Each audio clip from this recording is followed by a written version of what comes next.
Hi everybody, good morning. I'm Amy Sweezy. So happy to be here. This is the Leadership Class 35, Leadership Seminole Class 35 Telethon, and I am so excited to be here with Catherine Clifford.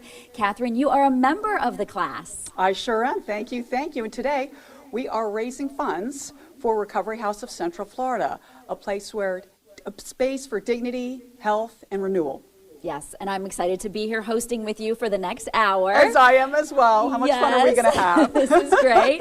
Obviously, you can donate all throughout the morning, the entire time we are doing this telethon. We've got the link that is actually pinned in the comments, or you can scan the QR code that is on your screen as well, and we'll have that up for you throughout the day. It's really quick, it's easy, and every gift makes a huge difference. Yep. And for those of you watching right now, please hit that share button. Help us reach as many people as possible across Central Florida. We have some exciting news too, I know that's coming up, and if you are watching right now, there's something about a matching donation, is that correct? Yes, Waste Pro, for the first hour this morning, will match every donation dollar per dollar. Which means if somebody gives $10, it suddenly becomes $20. Indeed, that is true. If someone can give $500, It's just like 1,000. that, Yep. it becomes $1,000. Yep. So huge thanks to Waste Pro for doing that today. Yep. Something powerful is happening today. Obviously, we're raising money for Recovery House, which is right here in our own community in Seminole County. Healing Begins with Dignity is the theme of our telethon today. And obviously, we can all help and really change lives in a huge way.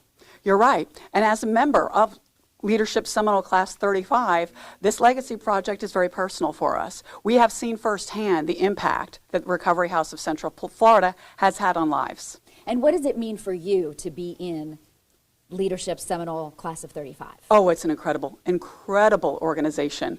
The connections, the networking, the learning, the people that I've met, the stories that I've heard. For me, it hits me at the right time of life. It really does. It comes in at a perfect time. And you're right in the middle of it now. Yes. And this is just one of the many things that you do. Yes. But why was it so important for Recovery House? Because addiction impacts so many people. So many people have come up to me and said, Recovery House has saved my brother. It's incredible. Addiction's pervasive in our society.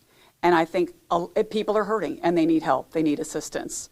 And it's a great, great organization that really helps a lot of people. And every dollar that's raised today is going to go directly to Recovery House. That it is. To something that your class is doing here at Recovery House. Yep. Talk a little bit about the project. So we are remodeling the common areas within the house. Yep, demolition is scheduled to start March 1st.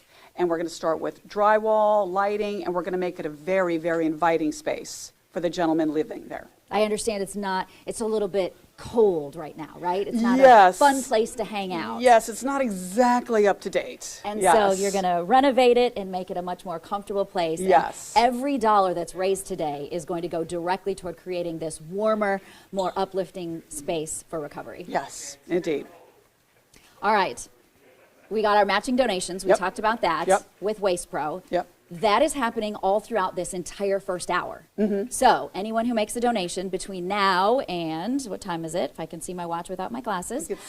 55 more minutes, so it goes until 11. Goes to 11, yep. We'll have more things going on then, but yeah, up until then, it is a perfect way to kick things off, obviously. So let's show all of us here in Seminole County, the residents of Recovery House, what we can do, how healing can begin with dignity, and obviously, it's kind of, the reason that we're here today. It is. Recovery House of Central Florida is important to so many people, not just our class, the gentlemen there and their families.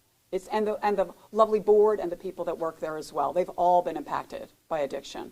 And it's so important to all of us. I think that one of the things that's surprising that maybe people in our community don't realize is that Recovery House has actually been here for almost 30 years. I know. It's like one of the amazing. best kept secrets, right? And we're going to talk a little bit more. We have some interviews coming up. Yes. We have some special music coming up. Oh, yes. Oh, it's very exciting. We're going to have a visit from the Central Florida Zoo.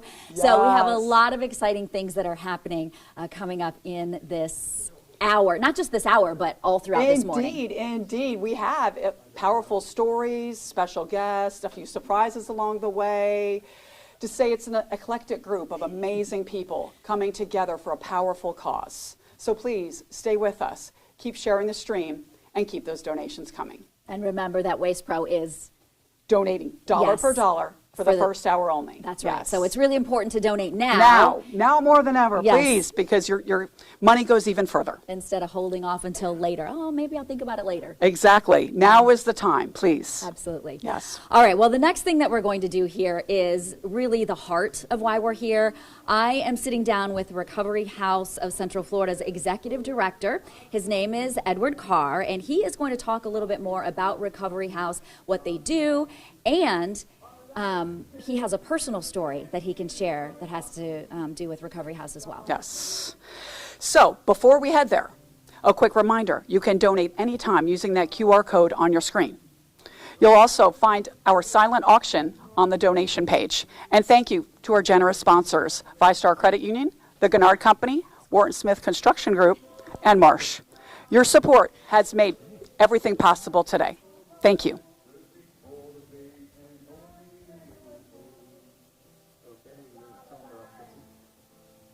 All right, joining me now is Ed Carr. Ed is the executive director of Recovery House. Thank you so much for being here. Thank you. I'm proud to be here. So first of all, just tell us a little bit about Recovery House and how you believe it's making a difference in the community. Well, what Recovery House came from was the heart of the founder, John Hagan. He wanted to help people who were just lost. They were getting out of jail. He didn't know where they could go, what they could do. He opened up his garage and said, you know what, I want to just help these men. And it blossomed into a whole sort of organization that I don't even know he intended to do. So, and what makes Recovery House different is because we are a low barrier facility. If you don't have insurance, come on in. If you don't have money to pay, come on in. There's no wrong door when you come into our program. We are open to mental health issues, open to substance abuse issues. Most of our men are homeless. So that's the first need addressed: shelter, food, housing, or clothing, all the things that they have been without for a while. So, and then we're holistic. Addiction creates symptoms, just like a regular disease does. Legal problems, health problems, family relational problems, all those things. We address all of that while we address their addiction issues. So it's sort of a whole, we're going to take care of the whole person and the whole environment that's surrounding them. So it's really not fair to say Recovery House is a homeless shelter. It is a homeless shelter that provides the services so that you don't have to be homeless anymore. Perfect. Yes, the recovery is so much bigger Yes. than just giving me a place to stay. Absolutely. Can you share a little bit about your personal journey and how you got involved with Recovery House in the first place? I will get emotional, I assure you of that. On September 25th, 2015, my wife had thrown me out months before. I was jobless, penniless, hopeless. Everything was gone in my life. The destructive path was so evident, and I wanted to end my life. I stood in a corner of a church parking lot and called my wife and said, I'm going to say goodbye. She said, call the VA, I'm a veteran. I called them. I was scooped up by the police, and they took me to the crisis unit, which is what they would normally do. When I was there, I discovered Recovery House, but I don't even know if that's the case. I think Recovery House discovered me, because I've been looking for purpose. I was in the military, law enforcement, but I'd lost all my purpose.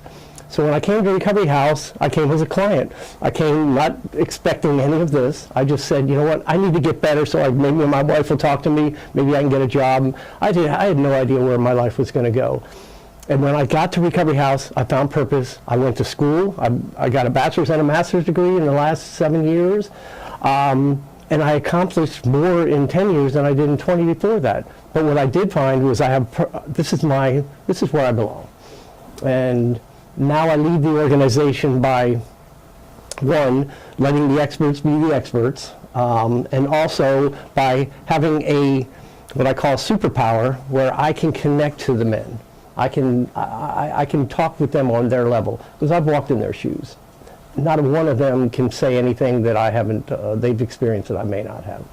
So what was it then? Because I imagine there are people who maybe were in the same situation that you were in, and they try and they try and they try, but nothing works. What is it about Recovery House that worked for you? And I think that's my story too. I tried many times to get sober, and it would stick for a little while. But I think it was finding purpose. I think it was finding that community. It was finding humility. You know, I always say to people, I have a very important job, but I am not very important. I mean, because humility has to be in the foreground of my recovery. And that's where the willingness comes from. That's where the ability to say no to certain things and say yes to other things. So I think that's the greatest gift that I was given, gratitude and humility. I know Recovery House has been here for nearly 30 years, more than 2 decades, but a lot of people don't realize that it's been here. And the one thing that I've heard about Recovery House is it's called Sanford's best kept secret. How would you describe that, or why is that the case? Well, it's because of the leadership, partially. John Hagan, he was just happy to be in business. He was happy to have the beds full. He was happy to do the things that he was doing because he thought that was God's calling for his life. But not ever thinking about expansion or making it larger opportunities for more people. And then another executive director came along, and he was just, I don't know that he really had the direction to do it. But when I got involved with this, I said, you know what? We can't just sit here and do this stuff under this roof. We have to be more out there and open. When we connected with Leadership Seminole and they said that they wanted to do this project, the exposure is the greatest gift that we can get, because the support will always come to us. God has given us everything we need for so many years. Thinking about an organization that's been in business for 30 years, it's amazing. But what we want to do is we want to, I guess, tout our success, you know, and I do that every day. My transparency is on display everywhere I go, you know. So it's an amazing thing, but I don't think we'll be a secret much longer. Not after today, right? No. You brought up God. Obviously, this is a faith-based organization. Right. What does that mean? How important is that? Well, in any kind of a 12-step program, there's a higher power. There has got to be somebody besides me running the show. And a lot of people have a struggle with that. They don't understand the concept of, do I have to be baptized? Do I have to give my life to something that I don't even know if it exists? We bring everyone in. There's not a box that checks off that says, you have to be this or you have to be that. We take everyone in as they are, and we let God do the work. You know, we introduce them to the Bible, we introduce them to church, we introduce them to faith-based activities, but it's not something that they have to do it to complete the program. What we want them to do is be exposed to it so they can grasp what works. Because recovery is, you need a lot of things to make recovery successful long term. We can get sober for a month or two, but to be sober for years, it takes a lot. So we want to make sure that they have that opportunity to claim God as their higher power, or to claim the education or the therapy part. Okay. And is AA part of your program, or other programs like that? AA, we have AA and NA that comes into our building faithfully every week. We go to Celebrate Recovery, which is a Christ-centered 12-step program. We have Bible studies every morning for the guys, and then we go to church each Sunday. So I think we have plus also we have education classes that we do, 40 lessons that we do with them that gives them kind of the coping skills for learning how to live without drugs and alcohol. That's the basis of the education? Yes. The topics? Yes. Okay. Why is it so important for you to partner with Leadership Seminole, the class of 35? Well, today? I'll tell you, Leadership Seminole, I think, is the train that drives this county. I mean, they are just powerhouse. When I met with the president of Leadership Seminole a couple of years ago, we both, myself and Fritz, our business development, said, well, one of us has to go to join this group. So he decided to go, but we really had a wonderful experience. And it's an alumni group that I've never seen. It's amazing. They are amazing. And for them to choose us to do this, we cannot be more thankful. And the telethon is this morning.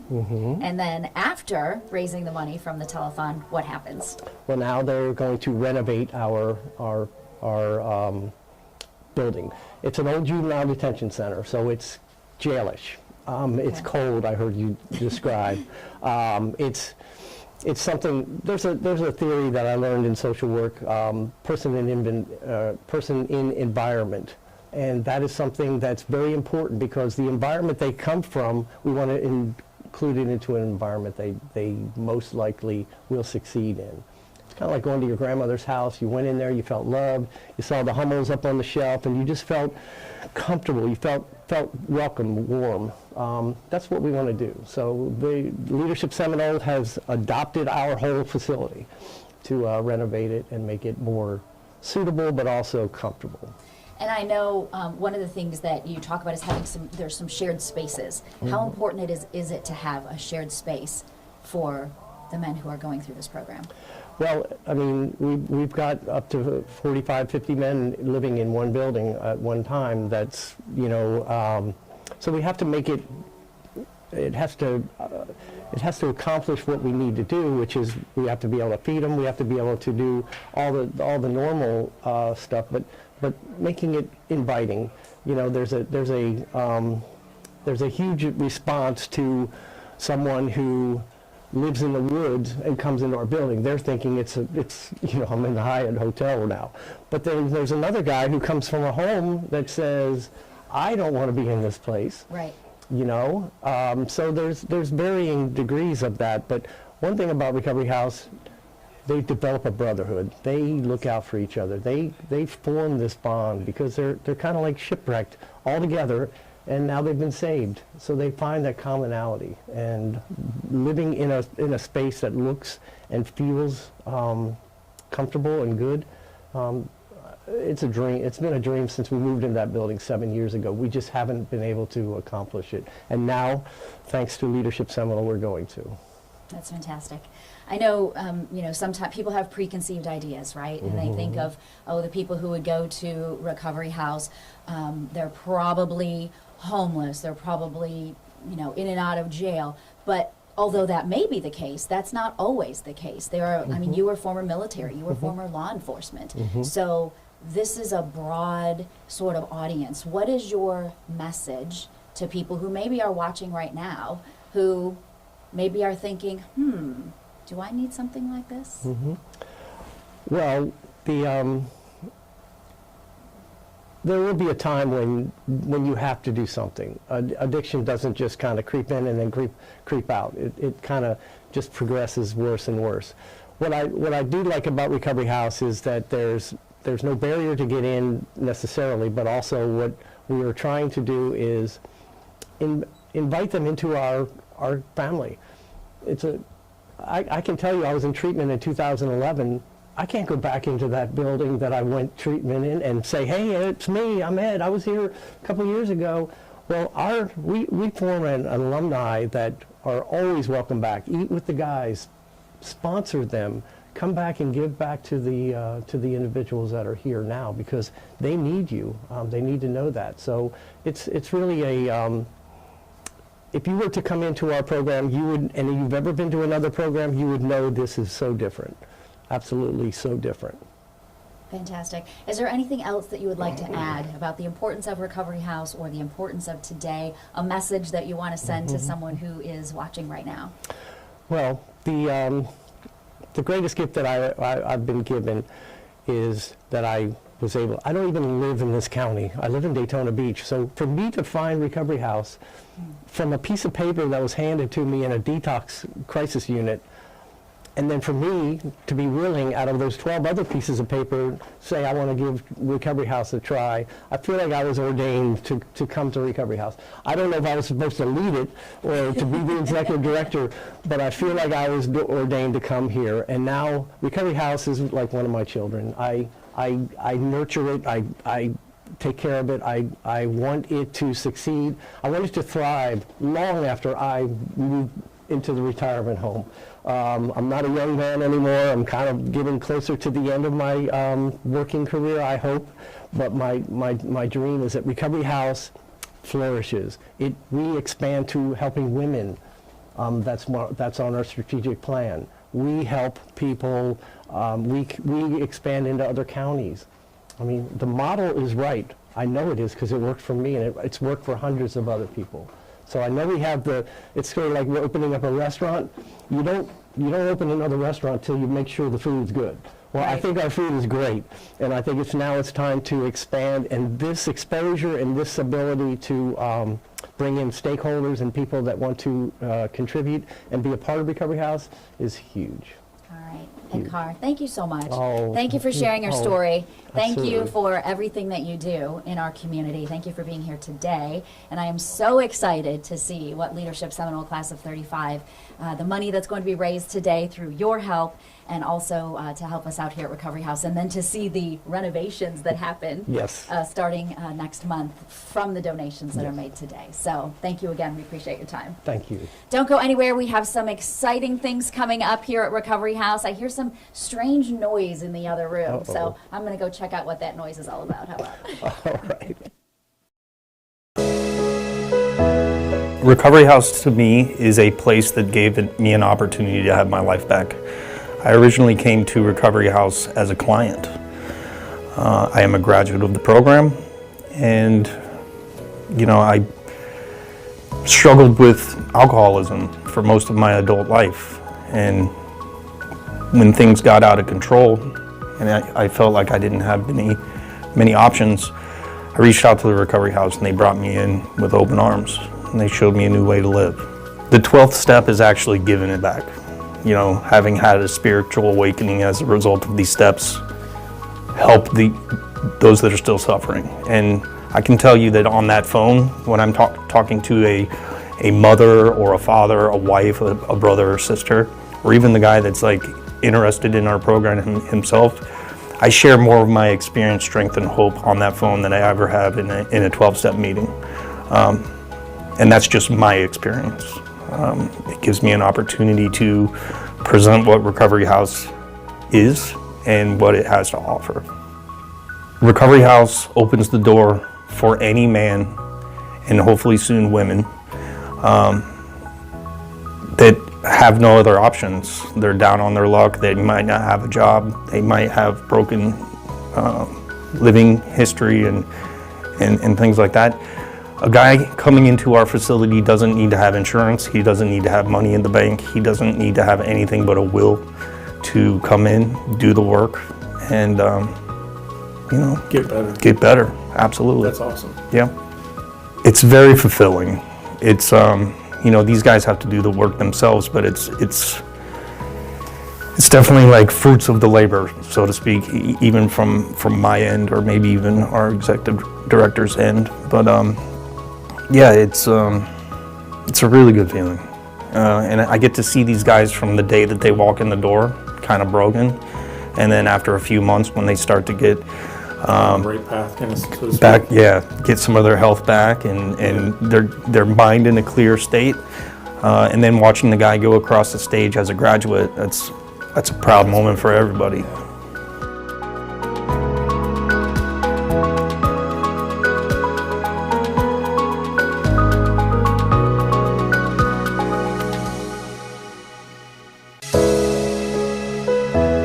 Recovery House to me is a place that gave me an opportunity to have my life back. I originally came to Recovery House as a client.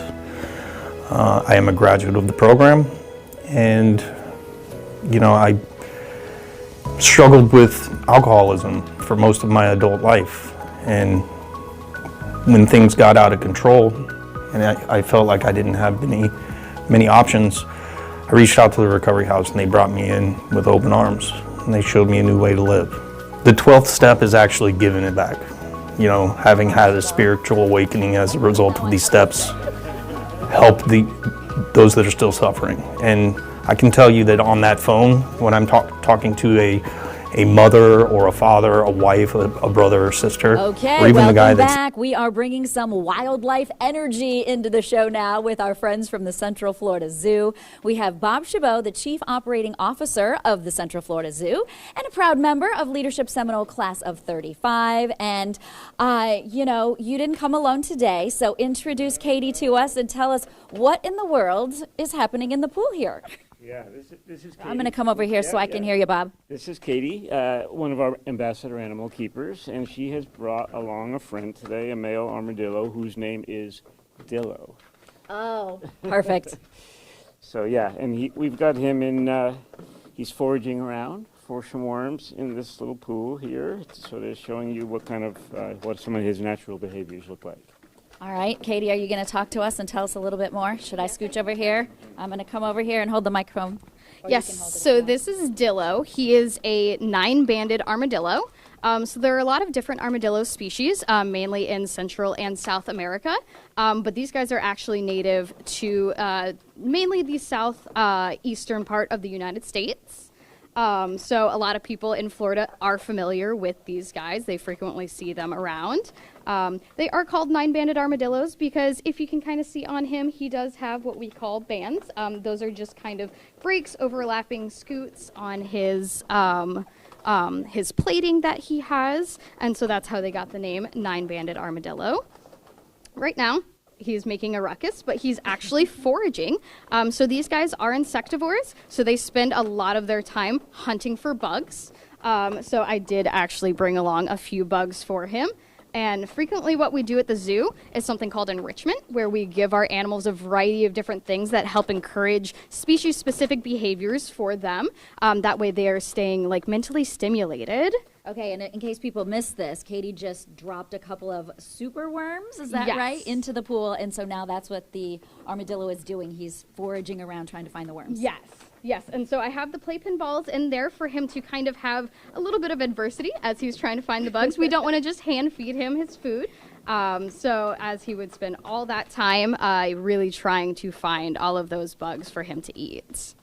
And I assume he hangs out at the Central Florida Zoo with you. Yes, he does. So as Bob said, I am one of our ambassador keepers here. So I take care of all the really cool animals that you guys get to see for programs like this, or we present them for school groups. So all these guys, you won't usually see them out in the park if you do visit our zoo, but they still are really cool and they serve a really important purpose of education. And did you say they were native to Florida? Yes, so these guys are primarily found in Florida and Texas, but they do have a very wide span throughout the southern part of the United States. And if we see them in our yard, Yes, if you see them in your yard, just let them be. They usually will dig little tunnels and burrows that they live in, and then they come out at night and they forage for those bugs. You know, Florida has so many different bugs. Yes. You really do want them to eat the bugs because they do help keep those populations in check. They really solve, you know, a lot of issues with those kind of things, keeping our bug populations in check, and they don't really cause any harm to us. So just, if you see these friendly little guys running around, just let them be. are they making friends with our cats and dogs that are outside at night? Unfortunately, no. Okay. Especially, you know, outdoor cats, they can cause a lot of problems for native wildlife. These guys don't have a ton of natural predators. That's why they have been able to spread across the United States quite as much as they have. But when people do, you know, let their cats out frequently, they can cause some problems because these guys, you know, unfortunately are not have a ton of defenses for them. They do have those bony plates. Yeah. It's kind of leathery. A lot of people, you know, think armadillos, they think they can curl up right in a ball. These guys actually can't. There is only one species of armadillo that can do that, the southern three-banded armadillo, native to South America. So these guys do have those platings, but otherwise they don't have a ton of defenses. These guys are known for actually, when they do feel threatened, for jumping in the air. It's kind of used as like a startling tactic. It can also be startling to us, but unfortunately that is why we do see them frequently as roadkill, because when they see a car coming as they are like passing on the road, they jump up, and unfortunately that does cause them to get hit by cars quite frequently. Yeah, so. And are they in the dinosaur family? No, that they was are just a not. joke, right? I'm Yes, like, that was just a joke. These guys are mammals. And they are actually most closely related to anteaters and sloths. They're in a special family called Xenarthra. He's got that nose like the anteater, so that makes sense. Yes, and anteaters are insectivores as well. These guys have a very, very good sense of smell. They can actually smell bugs up to 1 foot underground. So as you can see, I'm rooting around really good with that nose. They don't have the best eyesight because they do rely primarily on their sense of smell. Awesome. Well, Katie, you are very knowledgeable. Do you work at the Central Florida Zoo in this area where the armadillos are? Yes, I do. We do have 2 of these 9-banded armadillos. They are the only armadillos we have at the zoo, but I work with a variety of different insects. I work with reptiles and amphibians and even some small carnivores and other mammals. And how come you love these critters so much? I really love the variety that working in the ambassador department brings, because I get to work with so many different species, and I really prioritize, education, and I love that these guys are education animals, and we get to show everybody watching on here and you guys these really cool animals and get to tell you guys all about them. Awesome. I'm going to take the microphone back from you, and I'm going to just scoot right over here to Bob real quick because I just want to ask you, in closing, why is it so important for the Central Florida Zoo to be here today to support the Recovery House? Well, we hear it's such an important project that Leadership Seminole is taking on, so we're happy to help support that effort to raise money to do just a really important project. All right, fantastic. Well, we appreciate you being here. We appreciate that we got to meet not the dinosaur, but the armadillo who is foraging for worms today. Obviously, we love the Central Florida Zoo. So excited that it's here in our local community, and we appreciate that you're here helping out with the Recovery House today. All right, don't go anywhere because we are turning up the music next. We have a very special guest you are not going to want to miss. It is a live performance that is happening outside here in Seminole County, so keep those donations coming. We will be right back with the Leadership Seminole Class of 35 Telethon.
everybody, welcome back. I'm Amy Sweezy, and I am so excited to be here today at Leadership Seminole Class of 35 Telethon. We are here to support the Recovery House, and we have a very special live presentation, Catherine. Yeah, we do. Hello, my name is Catherine Clifford, a proud member of Leadership Seminole Class 35. Here we have the Smoking Jackets joining us on this beautiful Central Florida day. You're welcome. Thank you.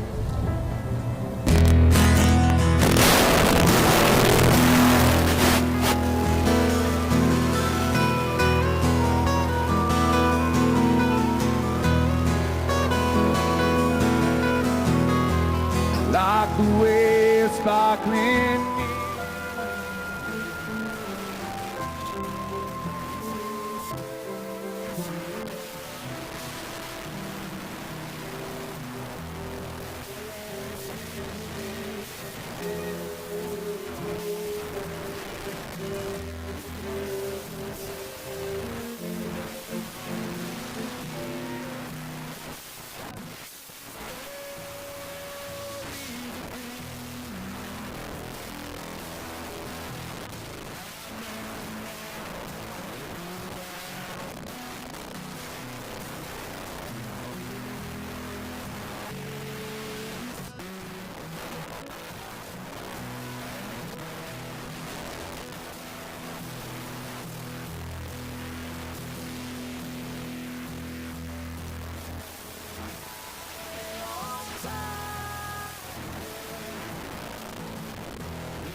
children run as the sun goes down among the fields of gold. You remember me when the west wind moves upon the fields of barley. You can tell the sun in his jealous sky we walked in fields of gold. When we walked in fields of gold. When we walked in fields of gold.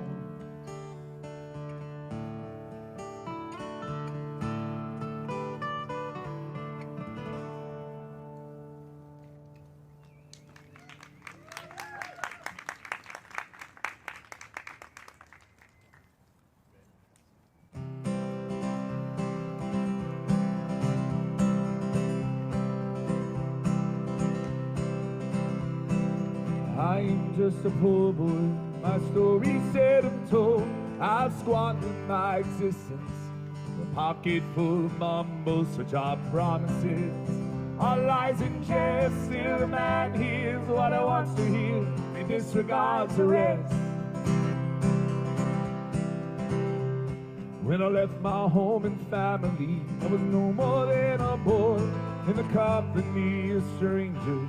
Quiet of a railway station, running scared, laying low, seeking out the vocoders, where the ragged people go, searching for the places only they would know. La la la, la la la la la la la la la la, la la la la la la la la la la. Asking only workers' wages, like I'm looking for a job and I get no offers. Come on from the holes on 7th Avenue. I do declare there were times when I was so lonesome that I took some comfort there. And I'm laying out my winter coat, wishing I was home, going home. In New York City winter, and always bleeding me, going home.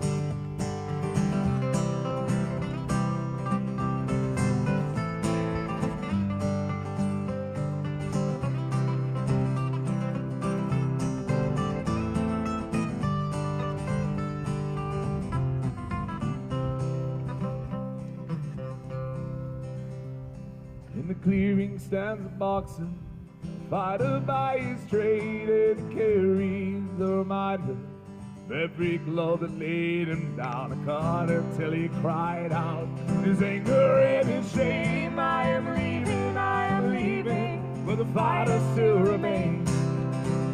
La la la, la la la la la la la la la la la la la la la la la. La la la la la la la la la la la la la la la la la.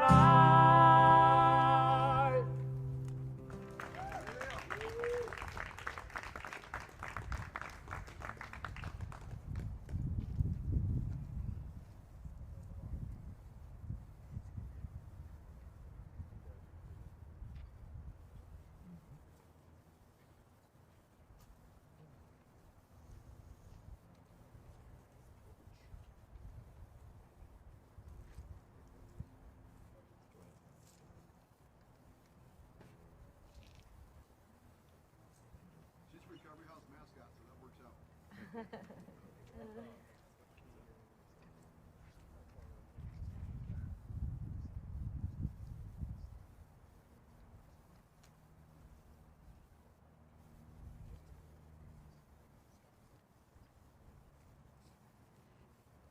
I'm going to do a couple more for you, I guess.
flies in the kitchen. I can hear them there buzzing, and I ain't done nothing since I woke up today. How the hell can a person go to work every morning, come home in the evening, and have nothing to say? Make me an angel that flies from Montgomery. Make me a poster of an old radio.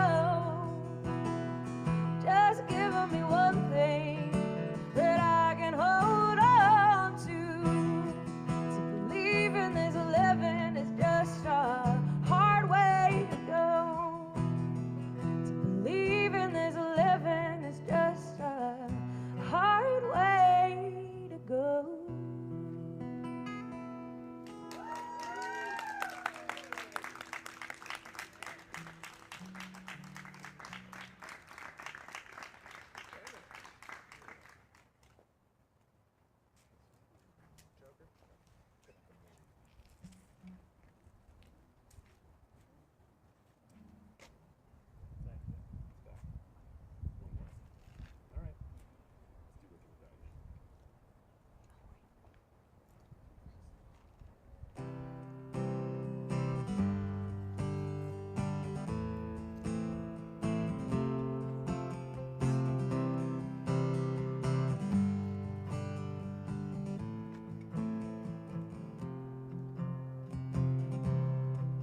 See the stone set in your eye, see the thorn twist in your side, and I wait for you.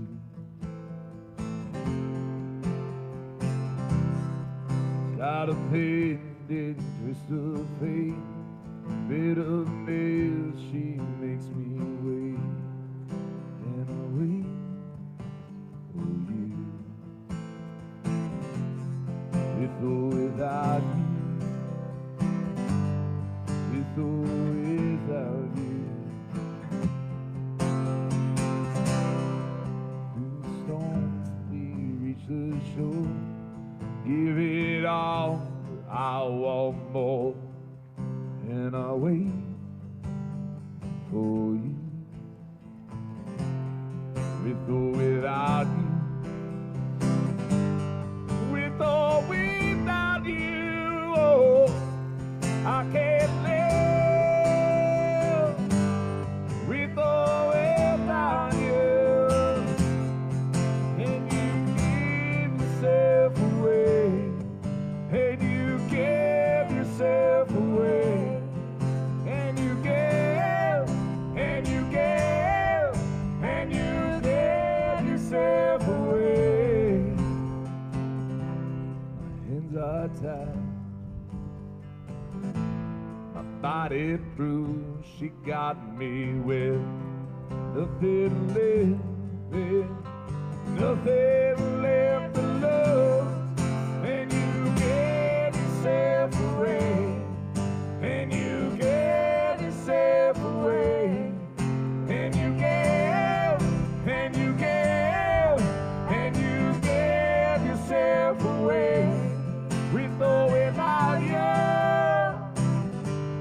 with or without you, oh, I can't live.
about standing in the Florida sun right Oh, now? it's amazing. It's amazing. We play early morning shows all the time, and we're used to it. It's great. Beautiful day for us standing in the shade, maybe not so much for you. So, first of all, Josh, thank you for being here. Introduce everyone to us. Yeah, it's my pleasure. My name's Josh Schneider, and this is Taryn Chori to my left on vocals, and Tim Turner to the right on vocals and guitar.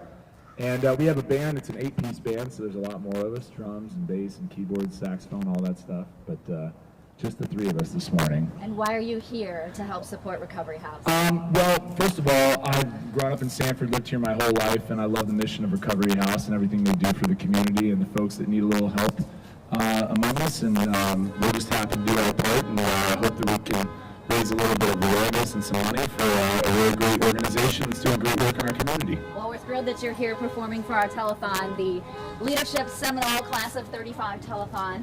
Tell us where we can find you if we want to more, or if we want to come see you guys performing out in our community. Yeah, you should definitely come see our band. It's a lot of fun. The best place to find us is on Facebook at facebook.com/smokingjackets. But next week we're going to be playing at Tuffy's Bottle Shop and Lounge for a fundraiser for Porch Fest. We're all about fundraisers this week. So yeah, we're doing a fundraiser for Sanford Porch Fest. They had a massive attendance last year, and they needed a year to regroup, and we're going to raise some money for them to make sure 2027 is the biggest and best event they've had. And we can't wait for like 35,000 people to show up and rock the porches in Sanford next year. Fantastic. Well, thank you. The Smoking Jackets, Thanks so to much. all of you, thank you for being here. You sounded amazing. My pleasure. Catherine, what else do we have going on? Thank you for joining us. Thank you for joining us. The 1 hour is just about up. That's What is right. the special thing about this 1 hour? This 1 hour, Waste Pro was matching every single dollar donation, one per one, doubling your donation, making double the impact for Recovery House of Central Florida.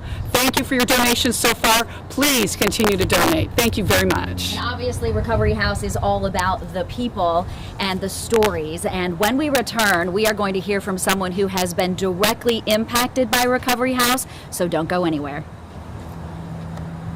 Clear. Clear. All right. Thank you, guys.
today working with the Leadership Seminole Class of 35 Telethon. And my next guest joining me now is Alan Carlton. Alan has a story to share. First of all, thank you for being here. And can you just share a little bit about your personal journey and how that brought you to Recovery House? Sure. So I was addicted to opiates pretty much my whole life, ever since I can remember. There was, a huge opioid epidemic that happened in Florida in the early 2000s, and I was a part of that. So that's what basically got my addictions journey started. I tried several times to get sober. And then I found Recovery House. Recovery House was not like any other place that I had been to before. Most of the places I had been to, maybe they were a 2-week program or a 30-day program, and Recovery House is a 6-month program. So they really taught me how to be a man again, right? Addiction really I was just doing all the things that a man shouldn't do, right? I wasn't taking care of my family, I wasn't doing any of those things, and then when I came to Recovery House, the structure was just kind of like, I didn't want it at first, right? It was something, and I really kind of pushed it away. I fought it for a while, and then they put me into leadership there. And then once they did that, I started to realize that, hey, maybe this is something that I can do for me to get myself better as well. Switching out our microphones. That's great, yeah. So Recovery House basically taught me how to be a man again. Okay, and how long ago was that? When did you first? Sure, yeah, so 2019 is when I started at Recovery House. It was a little bit longer of a program then, but yeah, it's been a little over 7 years. It was 2013-19, so I just got 7 years. And you said you didn't really want to come here at first? No, I fought it. Actually, I went to a detox facility, and one of the gentlemen who was at Recovery House was bringing something we call H&I, which is hospitals and institutions. We bring meetings into detoxes. And he spoke to me. I recognized him. I said, oh, this is a God thing. I have to go back. And I did that. And it was a different place. Once I because I went there before in 2017, and I think they were kind of restructuring. They were trying to figure out, what is going to be the best for our community. And man, they're doing a great job of it for me today. If you had to describe Recovery House to someone who'd never heard of it, how would you describe it? It's just a caring place. It's a place that really cares about family and reunification of that, but just service to the community. But I would say the most important thing for me is that, like I said before, it taught me how to be a man again. It really taught me that, getting up in the morning, doing your Bible study, having breakfast, going to work, coming home and doing another meeting or doing some kind of service, getting outside of myself. I was always so selfish for my whole life, and now, Recovery House has given me an opportunity to be a disciple. Now I can go out and I can spread the message and maybe save some lives. It sounds like you're describing that you found purpose. I did. Some structure, yes, maybe yes. some stability. Mm-hmm. Those were all things that Recovery House gave you. Yes. If you could give some advice or send a message to someone who maybe is listening today, maybe they're watching this video right now, what would you say to them? Well, if they're struggling, sure. If they're also struggling. Well, I procrastinated a lot. There were a lot of times where I didn't want to go and get help, that I didn't want anyone to control me and what I was doing, right? Like back to the selfish things. I say, if today's a good day to start. Don't feel like, tomorrow I'm going to go, or the next day I'm going to go, next week. If you really want help, today is the day to start. It's interesting that you say you didn't want anybody to control you, but you were letting the drugs control you. That's right. That's right. Did you see it that way? Well, no, I thought I was in control at the time. We say it's cunning, baffling, and powerful. It doesn't matter if we are doctors or lawyers or clergymen or just the highest in the community. Alcohol will take all of those people out just as much as it does the homeless and the other people that we're trying to help.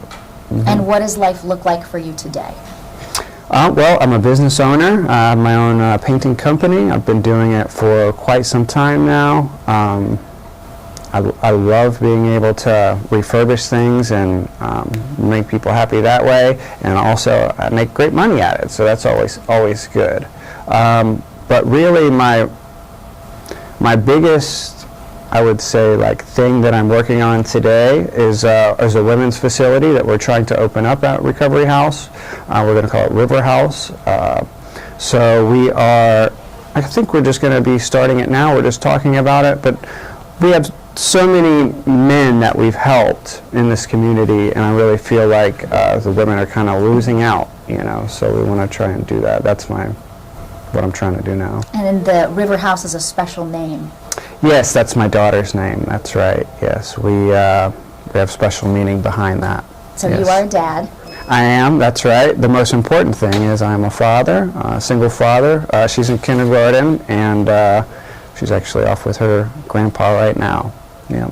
Okay. And how important was, you know, being a dad in the whole process of your recovery and your continued recovery, right? Because I think that's one of the biggest things is it's not something that, oh, good, I'm good. Like, it's an everyday thing for you, right? Well, you know, everything is with God's plan, you know. River wasn't like a planned thing. I had her in early recovery with someone who was also in addiction, so that, you know, two negatives don't always make a positive, right? So we had some struggles with that, but I mean, I don't really know. We're just trying our hardest. That's all you can do, right? And you're here today, and you're working with Recovery House. How important is it for you to know that the Leadership Seminole Class of 35 is here, and they're giving their time and their energy, and they really want to help out with the new facility, or the old facility, to make it new again? Sure. Well, it's really amazing. We've never really been able to get a lot of media coverage for Recovery House, and I mean, just recently this has really been taking hold, and I'm really excited to see where this can go in the future. Yeah. All right. Well, Alan Carlton, thank you for being here. Thank you. Thank you for being involved with Recovery House and for taking that first step. I'm glad to meet you. Well, thank you for your time. And I'm glad that you're here. All right, we are not done yet. We are just getting started today. Our first hour is underway. I appreciate that you invited me to be here to be the host of the first hour of the telethon, but we have another host coming up next, King McCrae, and also the Seminole State Jazz Trio is here as well. Thank you, Recovery House, and thank you to Leadership Seminole Class of 35. I'm Amy Sweezy. Recovery House has a spot in my heart. I believe in second and third and fourth chances for these gentlemen who have decided to make the effort to get their lives together. I discovered Recovery House when a friend of mine was telling me about the position that was open. At that point it was a bookkeeper, and he knew I had a passion for addiction, and he brought me in. I interviewed and got the job. Simultaneously with that, my son was incarcerated at Johnny Polk. He was 18 years old and had some struggles, and I decided to play tough love and make him stick it out in Seminole County. At which point, after 6 months, he was court ordered to Recovery House. So I think I started my job the week before, and he came a week later. That presented its challenges, but I saw what Recovery House did for an 18-year-old, probably spoiled young man. I was a single mom, and he had all my attention. And it opened his eyes to the sad potential that exists out there if you choose to continue a lifestyle like this of addiction. He was literally transported here with a gentleman that was somewhere around age 60, and it was his third or fourth time to go through Recovery House. I think at that point Hilton decided that he didn't want to follow that same path. He made it through Recovery House barely, but he did, and then he was court ordered on through their drug addiction program, but thankfully right now he's doing amazingly well and is the father of 2 young men, boys, productive, living in Tarpon Springs area. So I find great joy in that, of course, but what I've discovered personally as just an employee of Recovery House is watching these guys enter in, and I would say they walk in with absolutely no life in their eyes, and after a week you kind of see maybe a little glimmer of something, but what is so cool is to watch the life return to them. We had a gentleman who just phased up, and what I've seen in he's an adult man, married, couple of children, is that there seems to be a sense of peace, of serenity. He has accepted what he has done, and he's okay with it. The fight's not over, but he's good. And you just see the life return. And that to me is the most fascinating thing, is when you start hearing them laughing back there. You will see a sense of brotherhood like you can never imagine. The worst thing has brought these guys together, and together they work their way through it. I think that is probably one of the strong points of this organization, is that they create what they call a cohort, and they're a brotherhood. You know, they have a bad day, they go back, they talk to their roommate. They have a great day, they can go back and talk to their roommate. But they always know that there's a sense of support for them.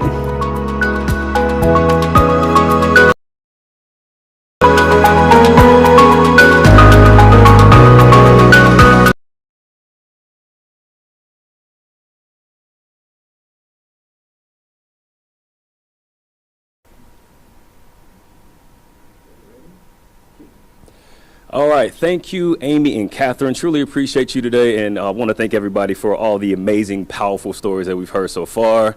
I am Dr. King McCray. I'm going to be with you for the next hour on this main stage as we keep things moving and as we continue to support the Recovery House. I do want to give you just a quick shout out of good news, great news here. First and foremost, I want to thank Waste Pro. Within the first hour, we were able to raise $890, and they actually matched that $890. So that is a huge, huge thing here.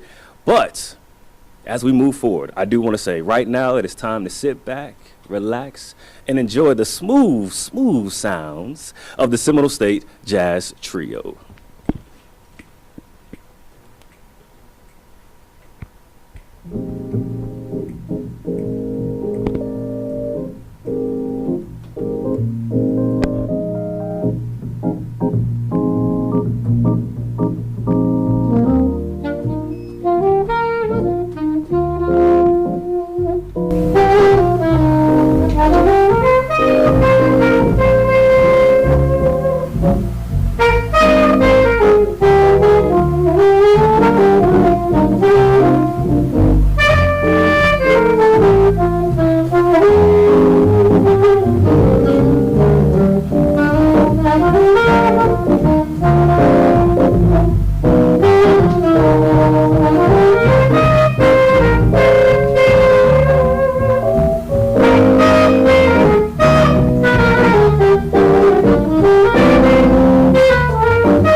With that being said, give us just a quick moment. We got to get this smooth sound of jazz in the air. We got to clear the stage really quickly. But we'll come back again before it's left.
On this next act, which they are already had me laughing, y'all. Okay, I'll tell you that right now. First things first, I want to give a huge, huge shout out to all of you because you've helped us so much so far already, okay? This has been a huge event for the Recovery House. Everything that you all are doing is just such an amazing time. Now, everybody behind the scenes, I'm about to yell out this number because this is very important, and I want you to start clapping very, very loudly because this is very great what we've done so far. We have just crossed the $10,000 mark. Let's give it up, y'all. $10,000, not $10, $10,000. So again, I want to thank you all for helping us make such an amazing event today. And a special thank you to one of our incredible sponsors, Wharton Smith Construction Group, who has generously supported not only in-kind donations, but this beautiful facility that we're in today. So we truly appreciate you helping the legacy project that we're doing and changing all the lives. Now, I'm going to get off stage because I know I'm funny, but I ain't that dang funny. But I'm going to get the real group up here who's going to do something very special for you. So now it's time for a little bit of energy reset. Let's give it up for the Florida Comedy Collective. All right. Hello, everyone. Hello. We are the Comedy Collective. We're going to be doing the secret game show for you. It's a game show that is so short it's practically a secret. It's going to be very quick. I want to bring out our contestants for today. Our first contestant, as if she forgot her glasses, then realized they're on her head. Shandy Burke, everyone. Ascending from the depths of her own consciousness, Amy LaCours. And walking out of the house and then realizing only too late he forgot to wear clothing, it's Jason Montilla. And I'm your host, Anthony Francis, and I'm completely generated by AI. Thank you so much, everybody, for being here. Let's get to know our contestants a little bit here. Let's start with you, Amy. If you could watch one movie 100 times, what would that movie be? A video of my own brain telling me how smart and beautiful and funny I am, which I do have. You can find it at floridacomedycollective.com. Wow. Oh, very nice. Hi, by the way. Oh, hello. Hi, it's good to see you. Chandy, do you have any pets? Yes. Great. Thank you so much. Hi, it's good to see you. Jason, which constitutional amendment gave women the right to vote? What? It's just a simple question, Jason. 19. Oh, yeah, great job. Well, it's our contestants, everyone. Give them a round of applause. Was that right? That's right. That is right. Yes. I didn't try. Point for Chandy and Amy, and Jason, I'll give you half a point for that. All right. We're going to play a quick game now. This is called By the Numbers, and we're going to ask you, the audience, for a suggestion of a place or something that just happened, right? Maybe they got an fender bender or something like that. It can't be that now because I just said that. But something just happened that these three have to interact with each other. Amy, you can say 3 words every time. Okay. Chandy, you can say as many words as you want. Wow, cool. Jason, you can only say 1 word at a time. What? Great, excellent. Can we just get a situation that these three may have found themselves in? Please don't answer all at once. In a bar. In a bar. Oh, all 3 of them just met at a bar. Excellent. And let's go ahead and see this. How do we win? How do we win? How do I win? I'll determine that. Okay. Here we go.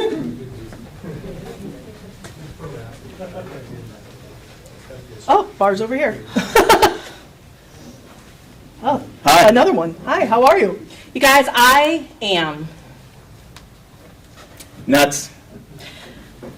All right, you know, when I meet people, I really like to know a lot about them, so I would like your first, middle, and last name, please. Amy Joan LaCour. Share. Wow. Wow, this is a great place. Here? Oh my goodness. It's a great place. How long are you the owner? No. He's my wife. Truth. Wow, where'd you meet? In the club. Okay. Dance. Oh, wonderful. What kind of dancing? Tall, beautiful, fun. Banana? Yeah. Oh, thanks.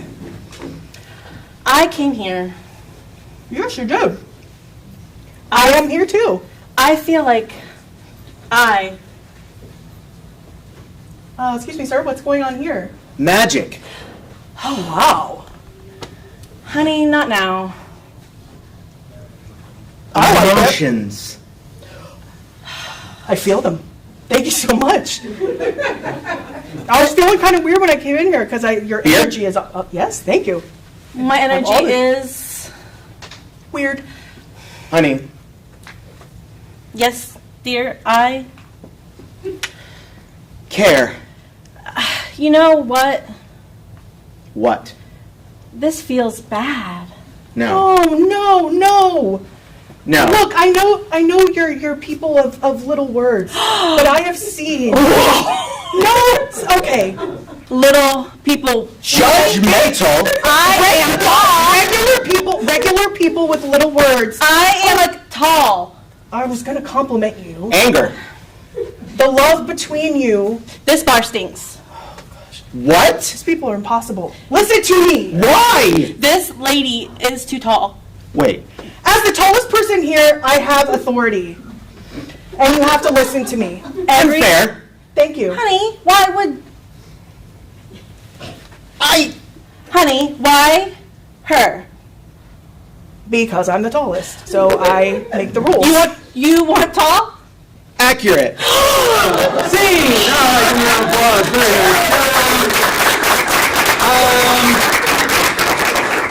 I'm going to go ahead and award 500 points to you, Chandy, because you could have said as many words as you wanted to, and you showed constraint. Yes. You could have spoken for just unlimited amounts of time. You did a great job. Not because she's tall, though, right? It has nothing to do with height, though I do feel like that. I'm going to give you 7.5 points. Thank you. Yeah, I think that's good. I feel and that's good. it. I feel good. And that's it for points. And that's it for points. Are we having a good time? Look, not only are these great improvisers. I'm not having a good time. The one-word rule applies to the entire show. No. Not only are they great improvisers, but they're also great litigators. That's right. They can actually lawyer anybody under the table. We're going to prove that to you right now. What is something that you find yourself arguing with a friend or a spouse about that really is just mundane? Like maybe a place, a food you like that maybe they don't like. What's a hill that you're willing to die on? Toilet paper roll. Oh, the toilet paper roll, right? Is it this way or is it this way? Right? Over the or just toilet paper in general? Is that what I'm getting? Toilet seat. Oh, the toilet seat, up or down? Up or down. All right, let's go with that. Toilet seat, up or down. They're going to be competing over who gets to stand at the front here. But if at any time they say something that could be argued, they're going to have to come to me, the judge. Yes, it is a kangaroo court. I decide based on whatever I feel. And they're going to go ahead and make that argument. If I like it, I'll say sustained. They'll come out, and then they'll take over. And if I say overruled, they're going to have to wait and find something else to complain about and object about. So, Jason, why don't we have you step out first, and we'll start with toilet seats. Go ahead and give us your take on that. Well, the toilet seat debate, I think, is a ridiculous one, because I think what we should all learn to do is just all sit down. Because when it is dark and you go to the restroom, it is way too much work to turn the light on. Who wants to do that? You're waking up. Just sit down. Everybody's happy. You don't get it. Yes. Amy. My thighs get tired, and I really would prefer to stand up while I pee. Yes. Sustained. So here's the thing, I have a way about it, and I like a whole room where I can just stand and go, and so the thing is, if I'm going to sit down, what else do I have to sit down for? Right? Like everyone's always like, Amy, sit down, you talk too much, you're too weird. I'm not going to do that here, I'm not going to do that in my house, I'm not going to do that on my toilet. You know what I mean? Objection. Yes, Jason.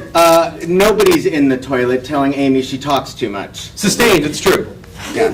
So anyway, minute 50 left. When it's dark, you really don't want to put the light on. It's just much easier to sit down to Amy. Oh, Chandy, yes. The dark is scary, light is better. Sustained, it's true. Yeah, I get scared in the dark. Minute 45. There are things that can hide in the dark.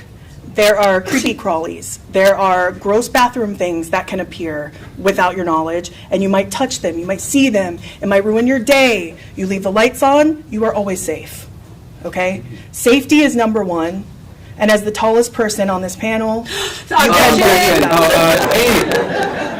I think that because she's tall, she's not scared of being kidnapped, like short people. Overruled. I'm tall. I don't know what that's about. Keep going. The light goes within you. It's more than just lights.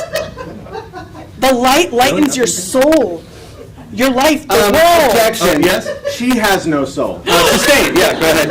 I haven't seen a soul yet. Yeah, because of how tall she is, the soul seems to just escape the body. Objection. Yes. This should not be about attacking me. Yeah, sustained. What are we doing? Don't attack. Okay. 45 seconds. I have been ridiculed my entire life for being tall, and this is the one time. Objection. I love Chandy, and I've never ridiculed her. I've only told her that she should carry me on her shoulders. Not her entire life then. Sustained. Come on out. 30 seconds. Here's the thing. In my bathroom, I stand on the shoulders of giants. You know what I mean? Objection. Yes. Jason. Again, there are no other people or giants in her bathroom. What are you there? It's true. What are you there? What are you there? Now, look, I just want to say that when I am going to the restroom, I have It doesn't go to the bathroom. It doesn't go to the restroom. I've never seen him go to the restroom. Sustained. Accurate. When I go to the restroom, I need the lights on. I need to sit down. I need to be comfortable. I need music. I need vibes. You know, that's what we should be striving for. And don't. It's time. Give it up. Andy! Fantastic. This is a height thing. This is a height thing. Heightist. They can't handle it. No, I can't. They just can't handle it. I'm handling it very. It's fine. You're great. You two are both great. You two are great. Yeah. Together, you make one whole person. No, I mean together as a group. Are you saying I'm only half a man? That's not true. That's not what I'm saying. Look, we don't have a lot of time. We don't want to argue. I'm getting a message from the producer that we are almost out of time, or we have plenty of time. We're going to play one more game for you. This is very simple, just to show you just how much they like to be thrown into chaos. And all we need from you is a suggestion of really anything, whatever's on your mind. It could be an out-of-context word. This is going out live. A clean word, yeah. Yeah, just any clean Not a word. bathroom word. A word at all. Like a noun or a verb. Apple. Apple. Apple. Noun. Apple, yeah. Great job. Wonderful. All right, so Apple's going to inspire this scene, but at any time during this scene, if I don't like what's happening, I'm going to say new choice. And they're going to have to just change the last thing they said and keep the scene going. That sounds like torture. For you. Okay. All right, here we go. And our suggestion is apple. This bathroom's really dark. Oh, there's an apple. Turn the light on for you. Oh, hey! Turn on the light. Lights on. Oh, hi, Shandy. Hi. I have this cool apple for you. A new way to hand it to her. Okay. Hey, Shandy. Hi. I have this cool apple for you. A new way to hand it to her. Okay. I have this new apple for you. Oh, thank you. You're welcome. Knock, knock, knock. Oh, Just come here. Everyone else's. So there are people in my bathroom. New way to walk through the door. Knock, knock, knock. So there are people in my bathroom. Yeah, but I was here alone first, and I was just hiding. I want to discuss. Oh, you've already been here. I've been here. All right, I need to discuss privacy. Jason, new language. Mira. Necesito. I don't know the word for discuss. Disgustino. Disgustino. Sí. Claro. Raba. Wow. Se me sube la batida de batagada. So, hace que, pero hace que, batera, so that we think it. Ahora sí. Hola. Go back now. Don't do that anymore. Okay. So I'm gonna leave, and when I come back, I want you all to be gone so I can do this. New way to do this with bigger hand motions. All right. So I'm gonna go, and I need you guys Bigger, please. I'm going to leave, and I need you. Smaller, much smaller. Jason, it's small. It's wet in here. You can't be running around like that. That's true. I could hurt You myself. could hurt yourself. You know what? Hey, I feel bad. I'll leave. Okay. Here's your apple. Why are we eating apples in the bathroom, you guys? New way to divvy up the apple. All right, guys, I'll leave. New way to cut up the apple. All right, guys, I'm gonna go, but Oh. Will you baby bird it? Thank you. And scene! Thank you very much. That is all the time we have. Thank you all for being here. Thanks for coming inside and checking out the show. And do you want to say anything else? Yeah, we are the Florida Comedy Collective. We are a nonprofit in Central Florida. We are working on creating sustainable local comedy so we can all do weird, fun things together. Chandy's our president. I'm the vice president. These are Jason and Anthony, who are players. You can see us at Little Indies in Orlando. You can see, where are you going to be at tonight? Tonight I'm going to be at Aloma Cinema Grill with Mama's Comedy Show. Our Florida Comedy Collective launch party on March 25th, which is downtown Orlando, and we're going to have lots of fun stand-up, improv, lots of comedy. Anything I'm missing, guys? That's it. Thank you. Thanks for having us. Thank you so much. Thank you. All right, give it up for the Florida Comedy Collective. One more time, give it up. All right, beautiful. Now, we appreciate thanks for bringing all the laughs and all the joy to the telethon today, but while we love the energy and we love the fun, I want you to understand the heart and the reasoning of why we are here today, right? It's about real stories, it's about real transformation, it's about all the things that we're doing and that's happening here at the Florida Collective. Excuse me. At the Recovery House. See, Florida Collective, still in my mind. We're talking about bathrooms and apples. It's all over my place right now. But with that being said, up next, we're going to hear more powerful stories. We're going to hear more information about how we can continue to make that impact, how we can have this program do so many great things, and the men that are working to rebuild their lives. So stay tuned and listen up.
Okay.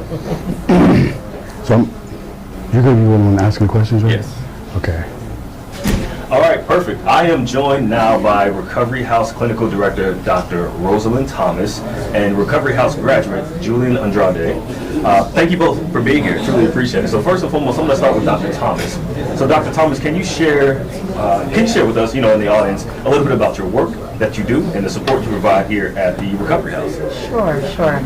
As the clinical director, I oversee all the mental health services, right? So when our guys come in, I make sure that first we're assessing for all the things going on, right? Co-occurring disorders, making sure that if there's mental health components that are in play, we're addressing those as well. That's an important part of recovery, making sure that we are treating the right symptom at the right time.